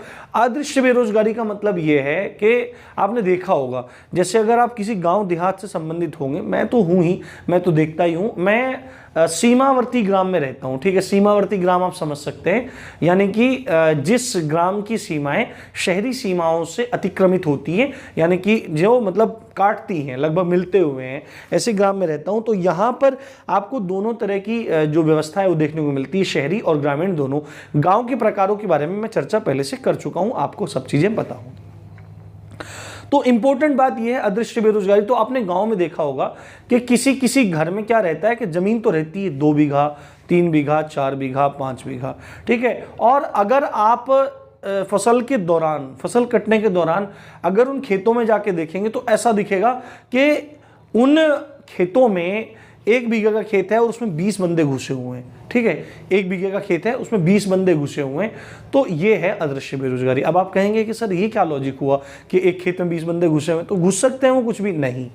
देखो, जब किसी कार्य को करने के लिए, जब किसी काम को करने के लिए एक्स्ट्रा लेबर लगाया जाता है, ठीक है, किसी काम को करने के लिए एक्स्ट्रा लेबर लगा हुआ है, ठीक है, एक्स्ट्रा आदमी लगे हुए हैं, काम कर रहे हैं, तो वहां पर अदृश्य बेरोजगारी होती है। अब कैसे होती है, अब मेरी बात अभी आप समझो। यहां पर मैंने प्रॉपर डेफिनेशन लिख रखा है। जो अदृश्य बेरोजगारी है ग्रामीण क्षेत्रों में, यही वृहद स्तर पर व्याप्त है। आपसे पूछा जा सकता है कि ग्रामीण क्षेत्रों में किस प्रकार की बेरोजगारी देखने को मिलती है, तो आपको बोलना पड़ेगा अदृश्य बेरोजगारी। वृहद स्तर पर, एक बड़े लेवल पर यह व्याप्त है। किसको कहते हैं? किसी कार्य को करने हेतु जितने श्रमिकों की आवश्यकता है, किसी काम को करने के लिए जितने श्रमिकों यानी मजदूरों की आवश्यकता है, उससे अधिक श्रमिक कार्य में यदि संलग्न हैं। समझ में आ रही बात? किसी कार्य को करने के लिए जितने मजदूरों की जरूरत है, उससे ज्यादा मजदूर अगर उस काम में लगे हुए हैं, और जो अतिरिक्त मजदूर हैं यानी कि जो ज्यादा लगे हुए हैं, सपोज करो किसी गन्ने के खेत में छिलाई का सीजन है, हमारे क्षेत्र में छोल कहते हैं, छीलना है ना, पत्तियां अलग करना और ऊपर जो वो है उन्हें अलग करना, गन्ने की पूरी पूलियां तैयार करना, इसको छोल कहते हैं। मानो गन्ने के खेत में एक बीघे गन्ने के खेत में 5 व्यक्ति पर्याप्त हैं, पर वहां पे लगे हुए हैं 10, वहां पे लगे हुए हैं 15। तो आवश्यकता तो एक्चुअली में 5 की थी, पर वहां पे 10 ज्यादा लगे हुए हैं। तो किसी कार्य में जितने श्रमिकों की आवश्यकता थी उससे अधिक जो श्रमिक लगे हुए हैं, और यदि उन अतिरिक्त श्रमिकों को हटा दिया जाए तो भी उत्पादन पर कोई प्रभाव ना पड़े, तो उसको कहते हैं अदृश्य बेरोजगारी। समझ गए होंगे आप, अदृश्य बेरोजगारी, डिसगाइज्ड अनएम्प्लॉयमेंट किसको कहते हैं? जितने की जरूरत है उससे ज्यादा लगे हुए हैं, उसको कहते हैं डिसगाइज्ड अनएम्प्लॉयमेंट, अदृश्य बेरोजगारी। इसका एक अन्य नाम भी है प्रच्छन्न बेरोजगारी। क्या है? प्रच्छन्न बेरोजगारी। वही अदृश्य और प्रच्छन्न का एक ही अर्थ निकलता है, ये आप समझ जाइए। तो किसी कार्य को करने के लिए जितने मजदूरों की आवश्यकता है उससे ज्यादा लगे हुए हैं, और यदि उन अतिरिक्त मजदूरों को हटा दिया जाए तो उत्पादकता पर, उत्पादन पर कोई विशेष प्रभाव नहीं पड़ता है, तो वहां पर जो बेरोजगारी स्थित है, यानी कि जरूरत तो नहीं है पर लगा हुआ है, एक्चुअली में उसकी नीड तो नहीं है पर वो घुसा हुआ है वहां पर, तो इसको कहते हैं अदृश्य बेरोजगारी। तो अदृश्य बेरोजगारी आप समझ गए हैं। अब इसके कारण क्या है? ग्रामीण क्षेत्रों में ये बहुत ज्यादा देखने के लिए मिल रही है। कारण क्या है, क्यों ऐसा हो रहा है कि मतलब जहां जरूरत नहीं है उससे, भाई कारण क्या है? कारण सिंपल सी बात है, और कोई काम है ही नहीं, मैक्सिमम जनसंख्या है और क्षेत्र एक ही है, कृषि है, इतनी भूमि है नहीं। तो क्या कारण है? कारण क्या है? जनसंख्या अधिक है, लोग ज्यादा हैं, काम कम है और खाना सबको चाहिए, तो अदृश्य बेरोजगारी का प्रतिशत दर बढ़ गया। दूसरा कारण क्या है? रोजगार के अन्य वैकल्पिक साधन नहीं है। भाई केवल एक ही क्षेत्र कृषि है गांव में, और क्या है? कुछ भी नहीं है गांव में, और ना कोई रेस्टोरेंट चल सकता है, ना कोई कपड़े की दुकान चल सकती है, ना कोई और धंधे शुरू हो सकते हैं, या शुरू तो हो सकते हैं पर है नहीं। कोई अन्य वैकल्पिक साधनों का अभाव, अन्य वैकल्पिक साधनों का अभाव ही क्या किस चीज को जन्म दे रहा है? अदृश्य बेरोजगारी को जन्म दे रहा है। तीसरा है अधिकांश जनसंख्या कृषि पर निर्भर। एक तो जनसंख्या ज्यादा, और वो भी एकलौते कार्यक्षेत्र कृषि पर निर्भर है, तो इसलिए जो प्रच्छन्न बेरोजगारी है, अदृश्य बेरोजगारी है, वो ज्यादा बढ़ रही है। और दूसरा महत्वपूर्ण कारण है रोजगार के अन्य वैकल्पिक साधनों का अभाव होना। और कोई काम धंधा नहीं है गांव में, तो आदमी वही काम करेगा। ये है आपकी अदृश्य बेरोजगारी। दूसरी है मौसमी बेरोजगारी, सीजनल बेरोजगारी। अब ये बोलेंगे सर ये कौन सी बेरोजगारी है कि जिसमें बंदा मौसमी पकड़ के खड़ा रहता है उसको मौसमी? नहीं नहीं, ऐसा नहीं है। मौसमी मतलब सीजनल बेरोजगारी। सीजनल बेरोजगारी यानी कि वर्ष के किसी पर्टिकुलर टाइम में किसी व्यक्ति ने कार्य किया और उन दिनों काम करने के बाद बाकी दिनों बेकार में घूमता रहा, बेगारी में घूमता रहा, ठाली घूमता रहा, ऐसे मौज मस्ती करता रहा, बीड़ी सिगरेट हुक्का मस्तियां करता रहा, तो इसको कहते हैं सीजनल बेरोजगारी। समझते हैं क्या कि व्यक्ति वर्ष के किसी विशिष्ट समय में कार्य करता है और बाकी समय में बेकार रहता है। जैसे आपको मैं एग्जांपल दूं, क्या एग्जांपल दूं? जैसे कृषि का ही एग्जांपल देता हूं मैं आपको कि जो पश्चिमी उत्तर प्रदेश है, खासकर मैं तो पश्चिमी उत्तर प्रदेश से बिलोंग करता हूं, तो पश्चिमी उत्तर प्रदेश में क्या चीज देखने को मिलती है कि सामान्यतः 3 फसलें कृषक लेता है। 3 फसलें सामान्यतः निकाल लेता है। आपकी जुलाई से लेके अक्टूबर तक के टाइम में खरीफ की फसल निकल जाती है, चावल वगैरह धान वगैरह निकल जाता है। उसके बाद नवंबर से और अप्रैल के बीच में वो रबी की गेहूं की फसल ले लेते हैं, और उसके बाद वो अप्रैल से लेके जून जुलाई तक जायद की फसल ले लेते हैं, तरबूज खरबूजा खीरा ककड़ी वगैरह ले लेते हैं। तो ये सब सुविधा यहाँ पर है। और कृषि जो पूरी तरह से निर्भर है, कहीं ना कहीं वो वर्षा पर ही निर्भर है। किसान जब भी देखता है आसमान की तरफ ऐसे देखता हुआ असहाय सा आपको मालूम पड़ता है। देखते हैं आप लोग, असहाय ऐसे ऊपर देखता रहता है, क्योंकि वो वर्षा का इंतजार कर रहा होता है, वो बारिश का इंतजार कर रहा होता है।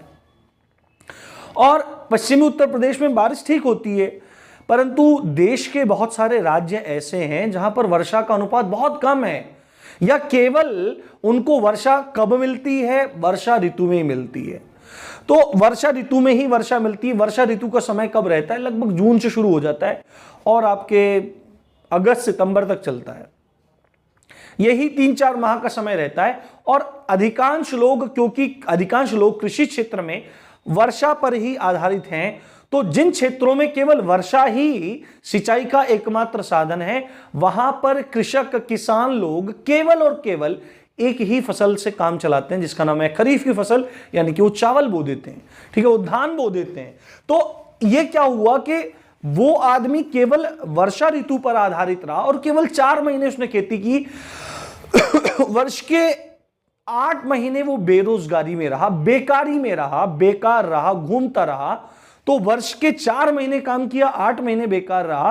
तो ये जो 8 महीने की बेरोजगारी हुई, इसको कहते हैं सीजनल अनएम्प्लॉयमेंट, इसको कहते हैं मौसमी बेरोजगारी। समझ में आ गई होगी बात। वर्ष के किसी विशिष्ट समय कार्य करना, बाकी थाली घूमना, इसको कहते हैं मौसमी बेरोजगारी। ये बात समझ में आ गई होगी। देश की अधिकांश क्षमा चाहता हूं, अधिकांश कृषि, अब बहुत आराम है, आप चिंता मत कीजिए। देश की अधिकांश कृषि ही वर्षा पर आधारित है। बहुत सारे राज्य क्षेत्र ऐसे हैं जो केवल एक ही फसल ले पाते हैं, सब मैंने डिस्कस कर दिया है। अब इसके कारण क्या है, इस मौसमी बेरोजगारी के कारण क्या है?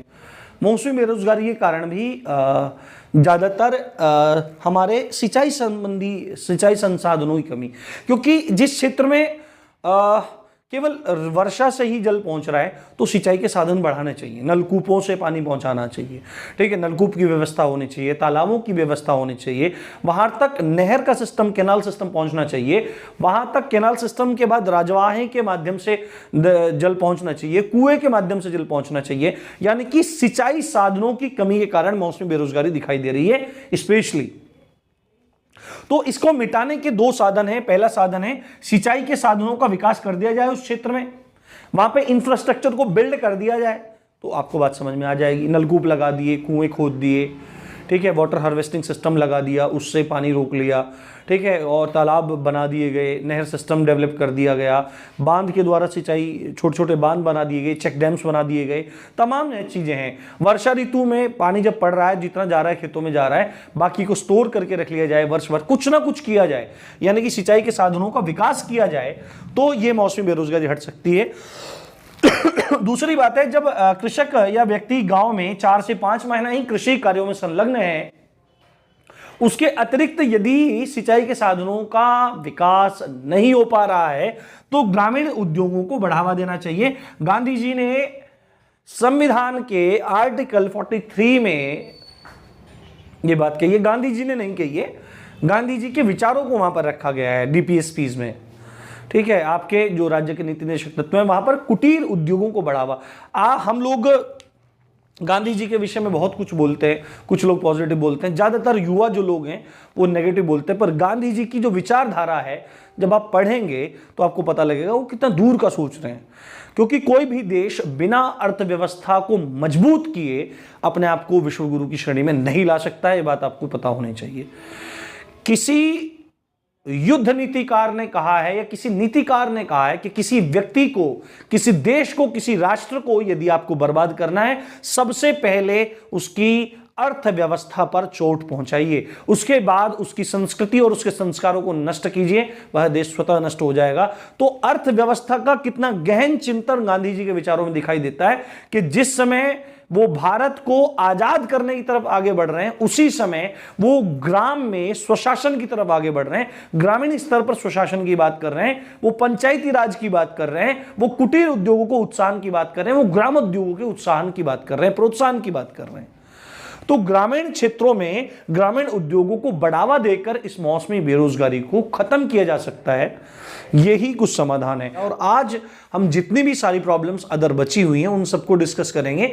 उसी क्रम में तीसरे नंबर की जो सबसे बड़ी प्रॉब्लम है ग्रामीण समाज की, वो प्रॉब्लम है हमारी आधारभूत ढांचे का अभाव, यानी कि इंफ्रास्ट्रक्चर्स की कमी होना, इंफ्रास्ट्रक्चर की कमी होना, ढांचे का अभाव होना। अब इन आधारभूत ढांचा क्या हो, कोई ढांचे का पेड़ है या कोई खाका है, ऐसा कुछ नहीं है।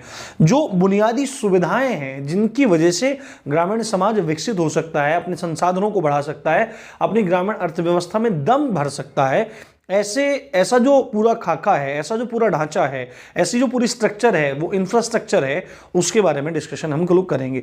देखो, आधारभूत ढांचे में जो कमियां हैं ग्राम में, देखो क्या चीज़ें आदमी के लिए ज़रूरी होती हैं?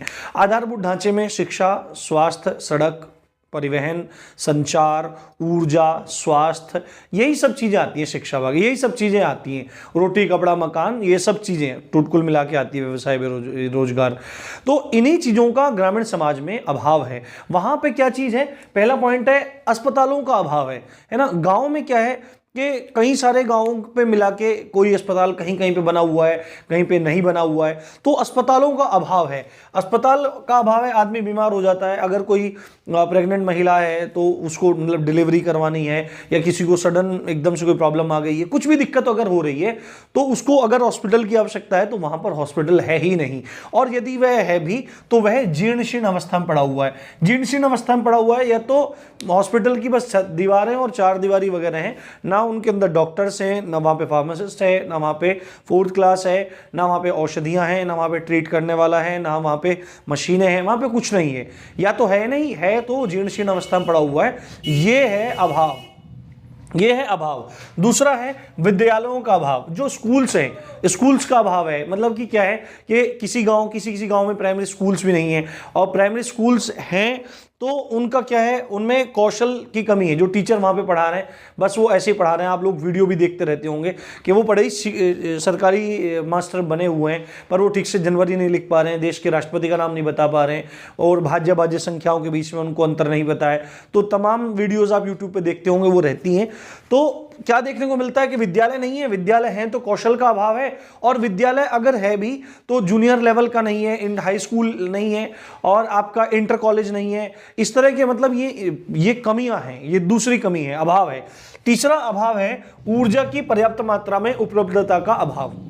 ऊर्जा का मतलब बिजली, जो बिजली है, जो लाइट है, इलेक्ट्रिसिटी है, ठीक है, उसका बत्ती भी कहते हैं, बत्ती है जो, उसका अभाव है। मतलब कि कोई को पहले जब हम बचपन में छोटे थे तो हमारे क्षेत्र में क्या होता था कि अगर ट्रांसफार्मर फूक गया तो एक महीनों तक बिजली नहीं आ रही है, बस वैसे ही रहे जा रहे हैं। उसके बाद फिर हम तो थोड़े और बड़े हुए तो उसके बाद हमको पता लगता था कि भाई दिन का वार चल रहा है, हमारे क्षेत्र में बोलते हैं दिन का वार, यानी दिन का टर्न चल रहा है। 7 दिन दिन में आएगी, 7 दिन रात को बिजली आएगी, ये चीज़ें चलती रही। उसके बाद ये चीज़ें खत्म हुई तो कुल मिला के दिन में 10-12 घंटे बिजली आती रही। परंतु अब केंद्र सरकार की इतनी अच्छी योजनाएं, इतनी अच्छी योजना विद्युत से संबंधित चल रही है कि मैक्सिमम गांवों तक क्या अब धीरे धीरे बिजली पहुंच रही है। ठीक है, जो दुर्गम स्थान है, पहाड़ों में भी है, वहां तक भी बिजली प्रोवाइड करवाई जा रही है। और आप यकीन मानिए जहां तक केबल बिछा के, तार बिछा के बिजली को पहुंचाया जा सकता है, वहां पे बिजली को पहुंचाया जा रहा है।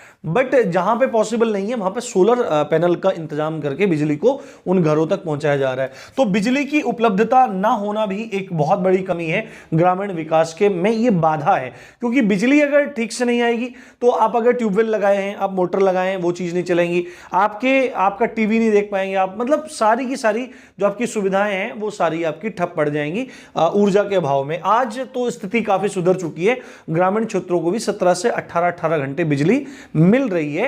ये मतलब यूपी का बात है, और आप इसको चुनावी उससे मत जोड़ें, क्योंकि राजनीतिक बुद्धि बड़ी विषम होती है। अगर मैं कुछ बोल दूंगा और वो इस समय अच्छा हो रहा होगा तो आप कहेंगे कि भाई आप बीजेपी के सपोर्टर हो। अगर मैं कुछ अलग बोल दूंगा तो है, देखो एक टीचर को, एक सभ्य नागरिक को इन सब घटिया चीज़ों से थोड़ा अलग हटके रहना चाहिए। वास्तविकता में एक प्रबुद्ध व्यक्ति की तरह से सोचना चाहिए। आप निजी जीवन में किसी भी पार्टी को सपोर्ट कर सकते हैं, जो आपको कैंडिडेट अच्छा लगता है, किसी के आपको मैनिफेस्टो अच्छा लग रहा है, किसी की बातें आपको अच्छी लग रही हैं। बट जब आप एक सामाजिक रूप से उपस्थित हो रहे हैं समाज में, तो आपकी जिम्मेदारी बनती है कि आप संभ्रांत नागरिक की तरह से अपने आपको पेश करें। आप किसी भी पार्टी के पक्ष में न जाएं, आप इस तरह से कुछ बात करें कि भाई बीजेपी ने ये काम अच्छे किए हैं तो आम आदमी पार्टी ने ये काम अच्छे किए हैं, और ये आम आदमी पार्टी में कमियां हैं तो समाजवादी पार्टी में ये बातें अच्छी हैं, समाजवादी पार्टी की ये कमियां हैं तो बीएसपी की ये पार्टी हैं। मतलब आप सब चीज़ों को तालमेल बना के चलें। ठीक है, अब पार्टियां चलती रहती हैं, लोग लड़ जाते हैं, मर जाते हैं, तो इस तरह की सोच नहीं बनानी चाहिए। तो वास्तविकता में आज क्या है कि ग्रामीण क्षेत्रों को भी 17 से 18 घंटे तक बिजली मिल रही है, और शहरी क्षेत्रों में 24-24 घंटे तक बिजली को मुहैया कराया जा रहा है। देखो, अगर बिजली होगी तो ग्रामीण उद्योगों में जो उपकरण लगे हुए हैं, मशीनें लगी हुई हैं, वो सब चीज चलती रहेंगी, चल जाएंगी। तो ग्रामीण विकास में ऊर्जा की पर्याप्त मात्रा की अनुपलब्धता भी एक अभाव का, एक आधारभूत ढांचे का अभाव है। तीसरा है सड़क परिवहन न होना, यानी कि सड़क, या तो सड़कें हैं, ठीक है, सड़कें हैं तो ठीक से परिवहन की व्यवस्था नहीं है, और सड़कें नहीं भी हैं, बहुत सारी जगह क्षेत्र ऐसे हैं आज भी जो सड़कों से कटे हुए हैं, यानी कि देश की मुख्य धाराओं से कटे हुए हैं। सड़कें ही तो हैं जो पूरे देश को आपस में जोड़ती हैं, सड़कों का जाल ही तो है जो पूरे देश को एक साथ जोड़ता है। तो बहुत सारे गांव ऐसे हैं, बहुत सारे ग्रामीण समाज का क्षेत्र ऐसा है जहां पे सड़क परिवहन और सड़कों का अभाव है। उसी तरह रेल का भी आप ले सकते हैं, बहुत सारे क्षेत्र ऐसे हैं जब बड़े बड़े कस्बे हैं और वहां आज तक भी रेल परिवहन नहीं पहुंचा है, ट्रेन की सुविधा वहां तक नहीं पहुंची है। तो ये भी एक आधारभूत ढांचे के अंतर्गत ही आता है। तीसरा है संचार सुविधा का अभाव। हालांकि अब तो क्रांति हो रही है धीरे धीरे इस क्षेत्र में, 2022 में और क्रांति होनी है संचार के क्षेत्र में, कम्युनिकेशन के क्षेत्र में। जियो ने तूफान मचा दिया है, घर घर इंटरनेट पहुंचा दिया है, बहुत सस्ते दामों में, पहले फ्री दिया, अब लूटना चालू कर दिया है। अब तो इलोन मस्क जो हैं वो एक नई कंपनी को शायद लॉन्च कर सकते हैं 2022 में, जिसमें बिना टावर के सब चीज़ें चलेंगी, सैटेलाइट से सीधे सिग्नल मिला करेगा और उसमें आपको इंटरनेट का बहुत कम रुपया पैसा देना होगा। ये चीज़ें चलने वाली हैं। तो संचार सुविधा का आज भी अभाव है। और का क्या कारण है? सिंचाई के संसाधनों का अभाव है, यानी कि बहुत सारे क्षेत्र, तो आपको पता है जो ग्रामीण अर्थव्यवस्था है वो मैक्सिमम डिपेंडेंट है वो एग्रीकल्चर पे, वो मैक्सिमम डिपेंडेंट है एग्रीकल्चर पे। इसका स्क्रीनशॉट ले लो भाई, मेरे को एक भैया बोलते हैं कि आप जानबूझ के स्क्रीनशॉट नहीं लेने देते, और शर्मा नाम है उनका कुछ, बस ऐसा नहीं है, पढ़ाने की धुन में और याद नहीं रहता, तो आप लोग ले लिया स्क्रीनशॉट, ठीक है। तो क्या बोल रहा था मैं, सिंचाई के साधन। तो आपने देखा है कि बहुत सारे राज्य ऐसे हैं, बहुत सारे क्षेत्र ऐसे हैं जो आज भी कृषि के लिए वर्षा पर ही निर्भर करते हैं। और वर्षा का समय भारत में कब रहता है? मॉनसून सीजन रहता है, जून के एंड में स्टार्ट हो जाता है और अगस्त सितंबर तक ये चीज़ें रहती है। उसके बाद वहाँ पे पानी नहीं मिल पाता है, तो बंजर हो जाती है ज़मीन, उस दौरान कुछ भी उग नहीं पाता है। तो सिंचाई के साधनों का अभाव है, यानी कि वहाँ पे नहर सिस्टम, नहर प्रणाली आज तक नहीं पहुँची है, राजवाय नहीं पहुँचे हैं, और भी जो तकनीक है सिंचाई की, वो तकनीक सिंचाई की नहीं पहुँची है, नहीं संसाधन पहुँचे हैं। उसके बाद खाद एवं यूरिया केंद्रों का अभाव है। अब फर्टिलाइजर अगर किसान को कोई चाहिए तो वो चीज़ ठीक से नहीं मिल पा रही है। तो ये सब बेसिक जो इंफ्रास्ट्रक्चर है, इनका अभाव भी एक बहुत बड़ी समस्या है ग्रामीण क्षेत्रों में और ग्रामीण समाज के निजी जीवन में। अब इनसे क्या, देखो, इन सब चीजों से अगर हम यहां पे बात करें, यहां पे हम बात करें स्पेशली इन 5 पॉइंट्स की, ऊर्जा की, सड़क एवं रेल परिवहन की, संचार की, सिंचाई साधनों की, खाद एवं यूरिया की, तो ये डायरेक्टली इफेक्ट करती है ग्रामीण अर्थव्यवस्था को, डायरेक्टली इफेक्ट करेगी ग्रामीण अर्थव्यवस्था को। क्योंकि अर्थव्यवस्था कब बढ़ेगी? जब संसाधन बढ़ेंगे, जब लोग इन्वॉल्व होंगे, ज्यादा रुपया पूंजी, सब चीजें बढ़ेंगी, रुपया इन्वेस्ट होगा, उसका फिर प्रॉफिट निकलेगा, प्रोडक्ट निकलेगा। तो ग्रामीण अर्थव्यवस्था को डायरेक्टली प्रभावित करते हैं ये सारे फैक्टर।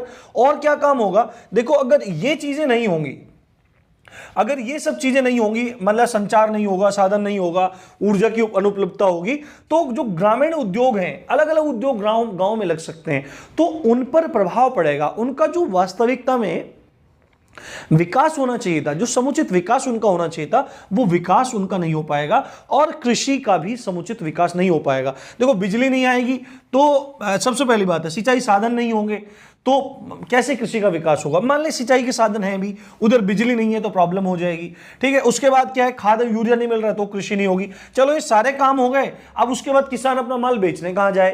ठीक है, बेचने की जगह मिल गई तो कैसे लेके जाए? अगर पास में है तो सड़क से जा सकता है, दूर जाना है तो ट्रेन से भेजे, ट्रेन नहीं है। तो ये सब चीज डायरेक्टली इफेक्ट करती हैं आपकी ग्रामीण अर्थव्यवस्था को। तो ये एक प्रॉब्लम है। अभी और भी प्रॉब्लम है, देखो, मूलभूत ढांचे के अभाव के बाद जो अगली समस्या है, चौथी समस्या जो है, गरीबी, बेरोजगारी, आधारभूत ढांचे का अभाव। चौथी जो समस्या है वो है ऋणग्रस्तता। ऋण, आपको पता होगा, लोन जो लेके रखते हैं, जो डेब्ट चढ़े रहते हैं, जो लोन मतलब कर्जा जो रहता है, बहुत बड़ी समस्या है। आप सबको पता है, एक चीज इंपॉर्टेंट है, भारतीय किसान के बारे में एक चीज कही जाती है, जैसे यहां पे आपको लिख के दिखाई दे रहा है कि जो भारतीय किसान है और उसकी एक बात है, भारतीय किसान का जो जन्म होता है ना, मतलब कि ये बात एक कहावत कही जाती है कि भारतीय किसान ऋण में ही तो जन्म लेता है, यानी कि कर्जे में ही उसका जन्म होता है। यानी कि उसके पिताजी जो थे उन्होंने भी कर्जा ले रखा था, उसके बाद वो कर्जे में ही बड़ा होता है, ऋण में ही बड़ा होता है, और फिर ऋण में ही उसकी मृत्यु हो जाती है। ये कहावत बड़ी प्रसिद्ध है। और आपने देखा भी होगा कि जो किसानों की आत्महत्या है उसका कारण यही है। वो क्या करते हैं कि वो ऋण लेते हैं, और किससे ऋण लेते हैं, खासकर देखो सारी चीज समझाता हूं आपको। भारतीय किसान के बारे में ये बात है, और जो ग्रामीण अर्थव्यवस्था है ना वो उधार पर ही निर्भर होती है। किस पे? उधार पर ही निर्भर होती है। अब क्या करता है किसान जो होता है वो अपनी फसल को बोने के लिए उसको बीज चाहिए, उसको खाद चाहिए, उसको पानी पहुंचाना है, उसको तमाम संसाधन चाहिए, तो उसके पास पैसा नहीं है। अब पैसा नहीं है तो उसको क्या याद आएगा? उसको याद आएगा कि यार चलो भाई यार मैं पैसा कहीं से अरेंज कर लेता हूं, पैसा ले लेता हूं, उधार ले लेता हूं, कर्जा ले लेता हूं, ऋण ले लेता हूं, लोन ले लेता हूं। ठीक है, ये सब चीज उसके दिमाग में आएंगी, और वो लोन लेने पहुंच जाएगा। और वो लोन भी किससे लेता है? वो लोन लेता है साहूकारों से, वो लोन लेता है महाजनों से, वो लोन लेता है बड़े किसानों से। और उनकी जो ब्याज दर होती है वो इतनी ज्यादा होती है कि वो किसान कभी उस ब्याज को, मतलब ब्याज कोई नहीं उतार पाता। मूल तो अलग रहा, वो ब्याज कोई नहीं उतार पाता। और एक समय ऐसा आता है कि इतनी बड़ी कर्जे की रकम उसके सिर पर हो जाती है कि उसको कुछ समझ में ही नहीं आता। महाराष्ट्र के क्षेत्र में खासकर लातूर वाला जो एरिया है, जो पश्चिमी घाट के पीछे वाला एरिया है, जहां पर वर्षा होती नहीं है, ठीक है, जहां पर वर्षा होती नहीं है रेन शेडो इफेक्ट की वजह से, ठीक है, आपको पता होगा वृष्टि छाया क्षेत्र के कारण वर्षा हो ही नहीं रही है, हो रही है तो बड़ी मुश्किल से हो रही है। तो उस क्षेत्र में किसानों की आत्महत्या एक कॉमन बात थी। आज भी बहुत बड़े स्तर पर किसानों की आत्महत्या हो रही है, किसान आत्महत्या कर रहे हैं। उसका कारण ये है, ये ऋणग्रस्तता। अब इस चीज को हटाने के लिए आप देखो देश की राजनीतिक पार्टियां कितनी चतुर हैं।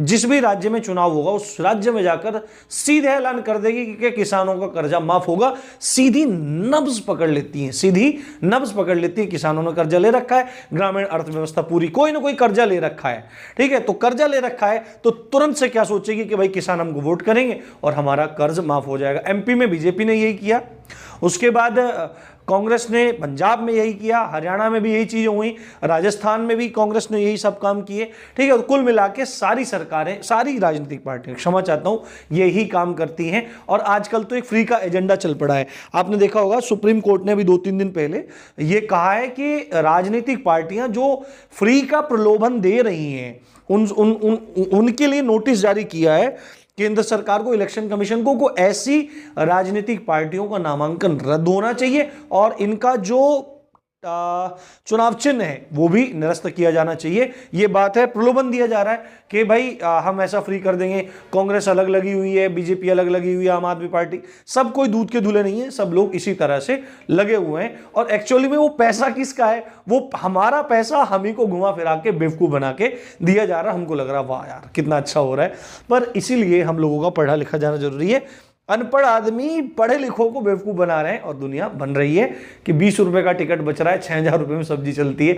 अरे मूर्ख, बाद में कहीं ना कहीं इधर उधर सब चीजें आपकी कटेंगी, ठीक है। उधार पर निर्भर है, तो इसी चीज को ध्यान में रखते हुए सरकारों ने क्या किया, समय समय पर क्या हुआ, गांव में बैंकों की स्थापना हुई, सहकारी संस्थाओं की स्थापना हुई। बट किसान कम थोड़ी है, चाचा है सबका, वो भी बैंकों में थोड़ी जाएगा जहां पे उसको बहुत कम ब्याज दर देनी है। अगर माफ भी होना होगा तो कर्जा यहां से माफ हो जाएगा, बट ना, किसान तो कर्जा लेने के लिए साहूकारों के पास जाएगा, महाजनों के पास जाएगा और बड़े किसानों के पास जाएगा। एक बार स्क्रीनशॉट आप ले लो इसका।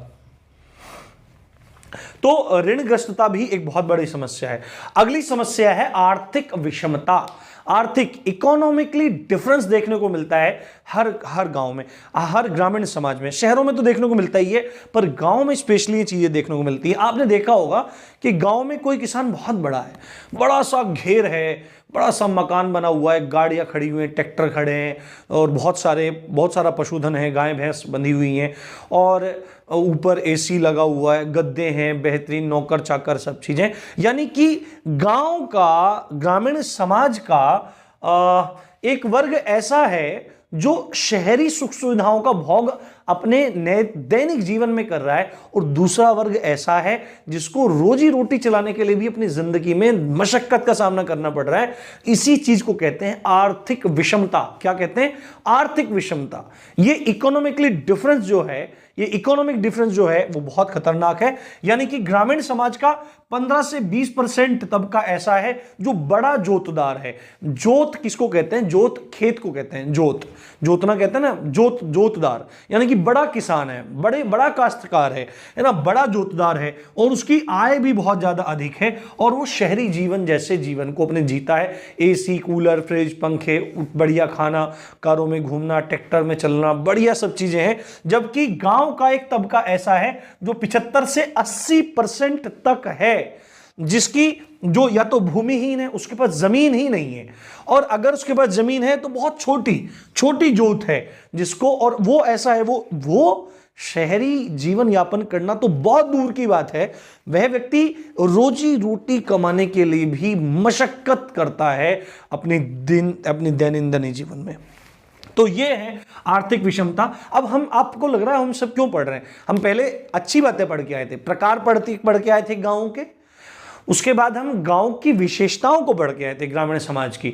बट हम ग्रामीण विकास जैसा टॉपिक पढ़ रहे हैं, तो विकास तो तभी होगा ना जब हमको प्रॉब्लम्स पता होंगी। विकास कहां होगा? जहां पे कमियां होंगी वहां पे विकास होगा। ये सब कमियां हम पढ़ रहे हैं, फिर उसके बाद हम ग्रामीण विकास की तरफ आगे बढ़ेंगे। क्या क्या पॉलिसीज हैं, क्या क्या प्रोग्राम्स हैं, क्या क्या चीजें हो रही हैं, क्या हुई हैं, क्या होनी चाहिए, इन सब चीजों को हम आगे पढ़ेंगे। अब अगला जो टॉपिक है वो 2-3 प्रॉब्लम और हैं। अब अगली समस्या जो है वो बहुत बड़ी समस्या है, वो है जनसंख्या में तीव्र वृद्धि होना। अभी देखो, जनसंख्या में पूरे भारत की ही बहुत तीव्र गति से वृद्धि हो रही है। आंकड़े आप देख सकते हैं, आंकड़े में जनगणना में भी आपके बता दूंगा, बट फिलहाल अभी आप ये समझिए कि मतलब भारत में बहुत बड़े स्तर पर मतलब ऐसे बच्चों का उत्पादन हो रहा है, बच्चे बढ़ रहे हैं प्रति सेकंड, कहीं 100 बच्चे पैदा हो रहे हैं, कहीं 1000 बच्चे पैदा हो रहे हैं।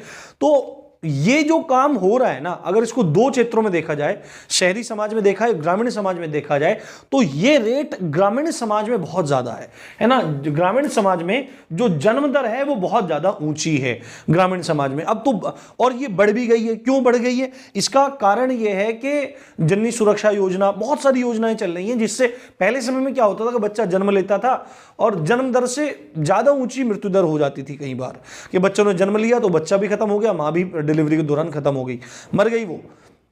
परंतु आज ऐसी ऐसी सुविधाएं हैं, ऐसी ऐसी चीजें हो रही हैं कि जन्म दर बढ़ गई है। तो जो ऊंची जन्म दर है वो बहुत ज्यादा बड़ी प्रॉब्लम है। अब एक बात है, पहले ही लोग कृषि की तरफ, मतलब पूरे गांव में कृषि ही एक रोजगार का साधन है, ऊपर से जनसंख्या और बढ़ रही है, ठीक है, अदृश्य और मौसमी बेरोजगारी पहले से है। तो ये सब प्रॉब्लम्स क्रिएट करने वाली चीजें हैं कि जनसंख्या, आपको पता होना चाहिए जनसंख्या ही सब चीजों की जड़ है। अगर जनसंख्या रेगुलेट की जाती पहले से ही, तो आज जितनी प्रॉब्लम्स इंडिया में दिखाई दे रही हैं वो नहीं दिखाई देंगी, ठीक है। अब जनसंख्या के मामले में आपको बात बताता हूं मैं। अभी इसका कारण क्या है ग्रामीण समाज में? क्या इसका कारण है ग्रामीण समाज में? इसका कारण है अशिक्षा, है ना, आदमियों का अशिक्षित होना, पुरुषों का अशिक्षित होना। अभी बताऊंगा साक्षरता का अभाव कितना है।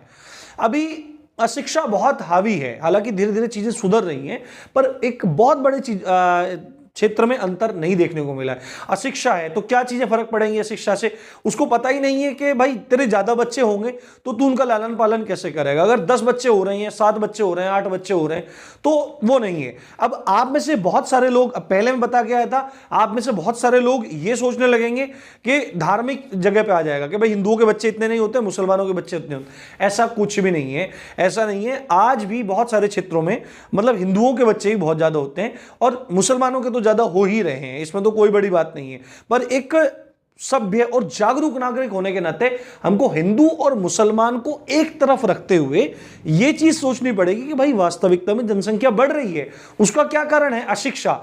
जिस भी समाज में अशिक्षा होगी वहीं ये चीजें होंगी। आप ही देखिए, चलो आप इस चीज को मान भी सकते हैं, ठीक है, कि भाई हिंदू है, उसको 2-3 बच्चे पैदा हो रहे हैं, हिंदू लोग हैं जो कोई, और उसी जगह का मुस्लिम व्यक्ति है, उसके 7-8 बच्चे हो रहे हैं, तो कहीं ना कहीं क्या है कि जो मुस्लिम समाज है उसमें से बहुत कम ही लोग ऐसे हैं जो आज मॉडर्न एजुकेशन को एक्सेप्ट कर रहे हैं। वो नहीं तो अपनी धार्मिक शिक्षा को ही ले रहे हैं और वहीं तक फिर अपने काम धंधों में लग जाते हैं।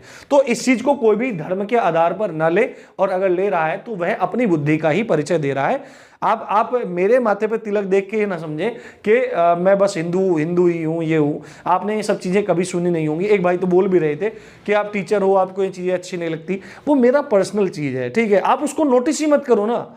वो आपने कभी मेरे को बोलते भी नहीं देखा होगा इसके बारे में, ना बोलते देखोगे। मैं नहीं कह रहा कि तुम करो ऐसा, ये मेरी लाइफ है, ये मेरा व्यक्तिगत जीवन है, मेरा आर्टिकल 25 है, धार्मिक स्वतंत्रता का अधिकार है। तो अशिक्षा है, उसको पता ही नहीं है। दूसरी बात है, उसको परिवार नियोजन ही नहीं पता कि परिवार नियोजन क्या चीज होती है, कैसे आप अपने बच्चों को रोको, ठीक है, मतलब बच्चा होने से रोको। अब ना उसको कोई तरीका पता, ना कोई टेक्निक पता, कुछ भी नहीं जान रहा है, तो अशिक्षा एक कारण है। दूसरा है अंधविश्वास कि भाई अरे भाई बच्चे तो भगवान की देन होते हैं। भाई बच्चे भगवान की देन नहीं होते हैं, बच्चे खाली पड़े हुए व्यक्तियों के मन में उठे काम विकार की देन होते हैं, ठीक है, काम विकार की देन होते हैं। खाली पड़े, लॉकडाउन में बहुत बच्चे पैदा हुए हैं, तो उसका प्रत्यक्ष प्रमाण आप देख सकते हैं। तीसरी बात है, आज भी ग्रामीण क्षेत्रों में संतान को संपत्ति की तरह माना जाता है कि भाई यही मेरी संपत्ति है, ठीक है। अब जमीन तो है, बट अगर आज के टाइम में देखो क्या है, मतलब कि गांव में अगर 2 3 4 लड़के किसी आदमी को हो जाए तो चौड़ा होकर चलता है, भाई मेरी तो यही ताकत है। यानी कि संतान को संपत्ति की तरह से देखा जाता है, इसलिए बच्चा होने पर रोक नहीं लगेगी, धड़ाधड़ बच्चे पैदा होंगे, इसीलिए जन्म दर बहुत ऊंची हो रही है। तो आवश्यकता है उस ग्रामीण समाज में शिक्षा को पहुंचाने की, ठीक है। और शिक्षा कैसे पहुंचेगी, जब मास्टरों को यही नहीं पता कि अभाज्य भाज्य क्या चीज है, जब उसको जनवरी की स्पेलिंग नहीं पता है, तो कुशल शिक्षकों का वहां पर पहुंचना अनिवार्य है। इसलिए समाज के प्रत्येक तबके को पढ़ना चाहिए, क्योंकि शिक्षा बहुत इंपॉर्टेंट चीज है। चाहे कोई हिंदू हो, सिख हो, मुस्लिम हो, ईसाई हो, कोई भी हो, उसको पढ़ना जरूरी है। और भारत में अगर शिक्षा बढ़ेगी तो ये जो धार्मिक उन्माद है, सांप्रदायिक उन्माद है, ये जो चीजें प्रॉब्लम क्रिएट कर रही हैं, राजनीतिक पार्टियां जो क्रिएट कर रही हैं, ये सब, कोई भी, सब पार्टियां ही मिलकर काम करती हैं, ये चीजें स्वतः ही हट जाएंगी, ठीक है। अब आगे अगली प्रॉब्लम है शहरों की ओर पलायन। देखो, शहरों की ओर पलायन होना एक आम बात है। आपने देखा होगा जब पहली बार लॉकडाउन लगा था तो दिल्ली से बिहार की तरफ, आपके झारखंड, छत्तीसगढ़ की तरफ हजारों लाखों लोग पैदल पैदल चले थे। वो कौन लोग थे? वो गांव में रह रहे वो लोग थे जो काम या रोजगार न मिलने के कारण, शिक्षा न मिलने के कारण, स्वास्थ्य न मिलने के कारण अपने गांवों से शहरों की ओर पलायन कर गए थे। आपने सोनू सूद का नाम बहुत सुना था कि सोनू सूद ने बड़ी मदद की लोगों की। तो शहरों की ओर पलायन ये भी एक बड़ी समस्या है। उससे बड़ी समस्या है साक्षरता का अभाव। आई थिंक यही सबसे बड़ी प्रॉब्लम है। अगर ये चीजें ठीक हो जाएंगी तो और भी चीजें धीरे धीरे ठीक होने लगेंगी। जो साक्षरता है, जो लिटरेसी है, वो बहुत कम है, ठीक है। वैसे हालात धीरे धीरे सुधर रहे हैं। 2011 की जनगणना के मुताबिक ग्रामीण क्षेत्रों में जो साक्षरता का एक औसत प्रतिशत है वो है 68.91%। 68.91% लोग गांव में साक्षर हैं। यानी कि अगर गांव में 100 लोग रह रहे हैं तो 68 लोग ही शिक्षित हैं, बाकी अनपढ़ हैं, ठीक है। और अगर इसमें पुरुषों की बात की जाए तो पुरुष हैं 78.57% जो शिक्षित हैं, 78.57%। और महिलाएं हैं, देखो यहां पे महिलाएं लगभग आधी महिलाएं अनपढ़ हैं, 40% के आसपास महिलाएं अनपढ़ हैं, 40-42%, जबकि लगभग आपकी 58.75% ही महिलाएं साक्षर हैं। तो यही चीज है, यही महिलाओं का दमन भी करती है और इसी कारण से महिलाएं आज समाज में पिछड़ेपन में भी हैं। पर स्थिति धीरे धीरे सुधर रही है और भी हमको भी इन चीज़ों को बढ़ावा देना चाहिए। उसके बाद बाल विवाह भी एक बड़ी समस्या है। खासकर राजस्थान में बड़ी प्रॉब्लम ये हो रही है और उसके ऊपर मतलब काफ़ी क्रिटिकल सिचुएशन बन जाती है कि बाल विवाह हो रहे हैं। एक समय था जब भारत में मुगल शासन था, उस समय क्या चीज़ें होती थी, कुछ कुछ जगह के क्षेत्रीय जो पदाधिकारी होते थे वो ऐसा काम करते थे कि जैसे ही किसी की स्त्री मतलब विवाह हुआ किसी लड़के का ऐसा, तो उसकी जो स्त्री होती थी, प्रथम रात्रि जो होती थी, जिसको फर्स्ट नाइट कहते हैं, उस फर्स्ट नाइट को उसके पति के साथ ना मना के उसको वहां के शासक के पास जाके मनाना पड़ता था। तो ये चीजें मतलब कुप्रथाएं रही, ऐसी बातें इतिहास से निकल कर आती हैं। तो इन्हीं सब चीजों से बचने के लिए बाल विवाहों की प्रथा मतलब चली, और अब तो उनकी आवश्यकता भी नहीं है, तो फिर भी वो रूढ़ियों की तरह से चीजें चलती आ रही हैं। तो बाल विवाह एक बड़ी समस्या है। और एक और कृषि से संबंधित समस्या है निम्न उत्पादकता, जहां पर हरित क्रांति ने पूरे विश्व में एक नई क्रांति ला दी है। अमेरिका, जर्मनी, फ्रांस, यूके, बड़े बड़े देश ऐसे हैं जहां पर प्रति एकड़ बहुत ज्यादा उत्पादन हो रहा है, परंतु भारत में हरित क्रांति होने के बाद भी प्रति एकड़ उत्पादन आज भी कम है। और क्योंकि पूरी की पूरी ग्रामीण अर्थव्यवस्था कृषि पर ही निर्भर कर रही है, और वहां पर उत्पादन कम होना यह भी एक बहुत बड़ी प्रॉब्लम है। और शेयर जरूर करें, वीडियो पसंद जरूर आई होगी। इसी अच्छी बात के साथ आप देख रहे थे राम जी की पाठशाला। मैं हूं राम भारद्वाज। जय हिंद, जय भारत।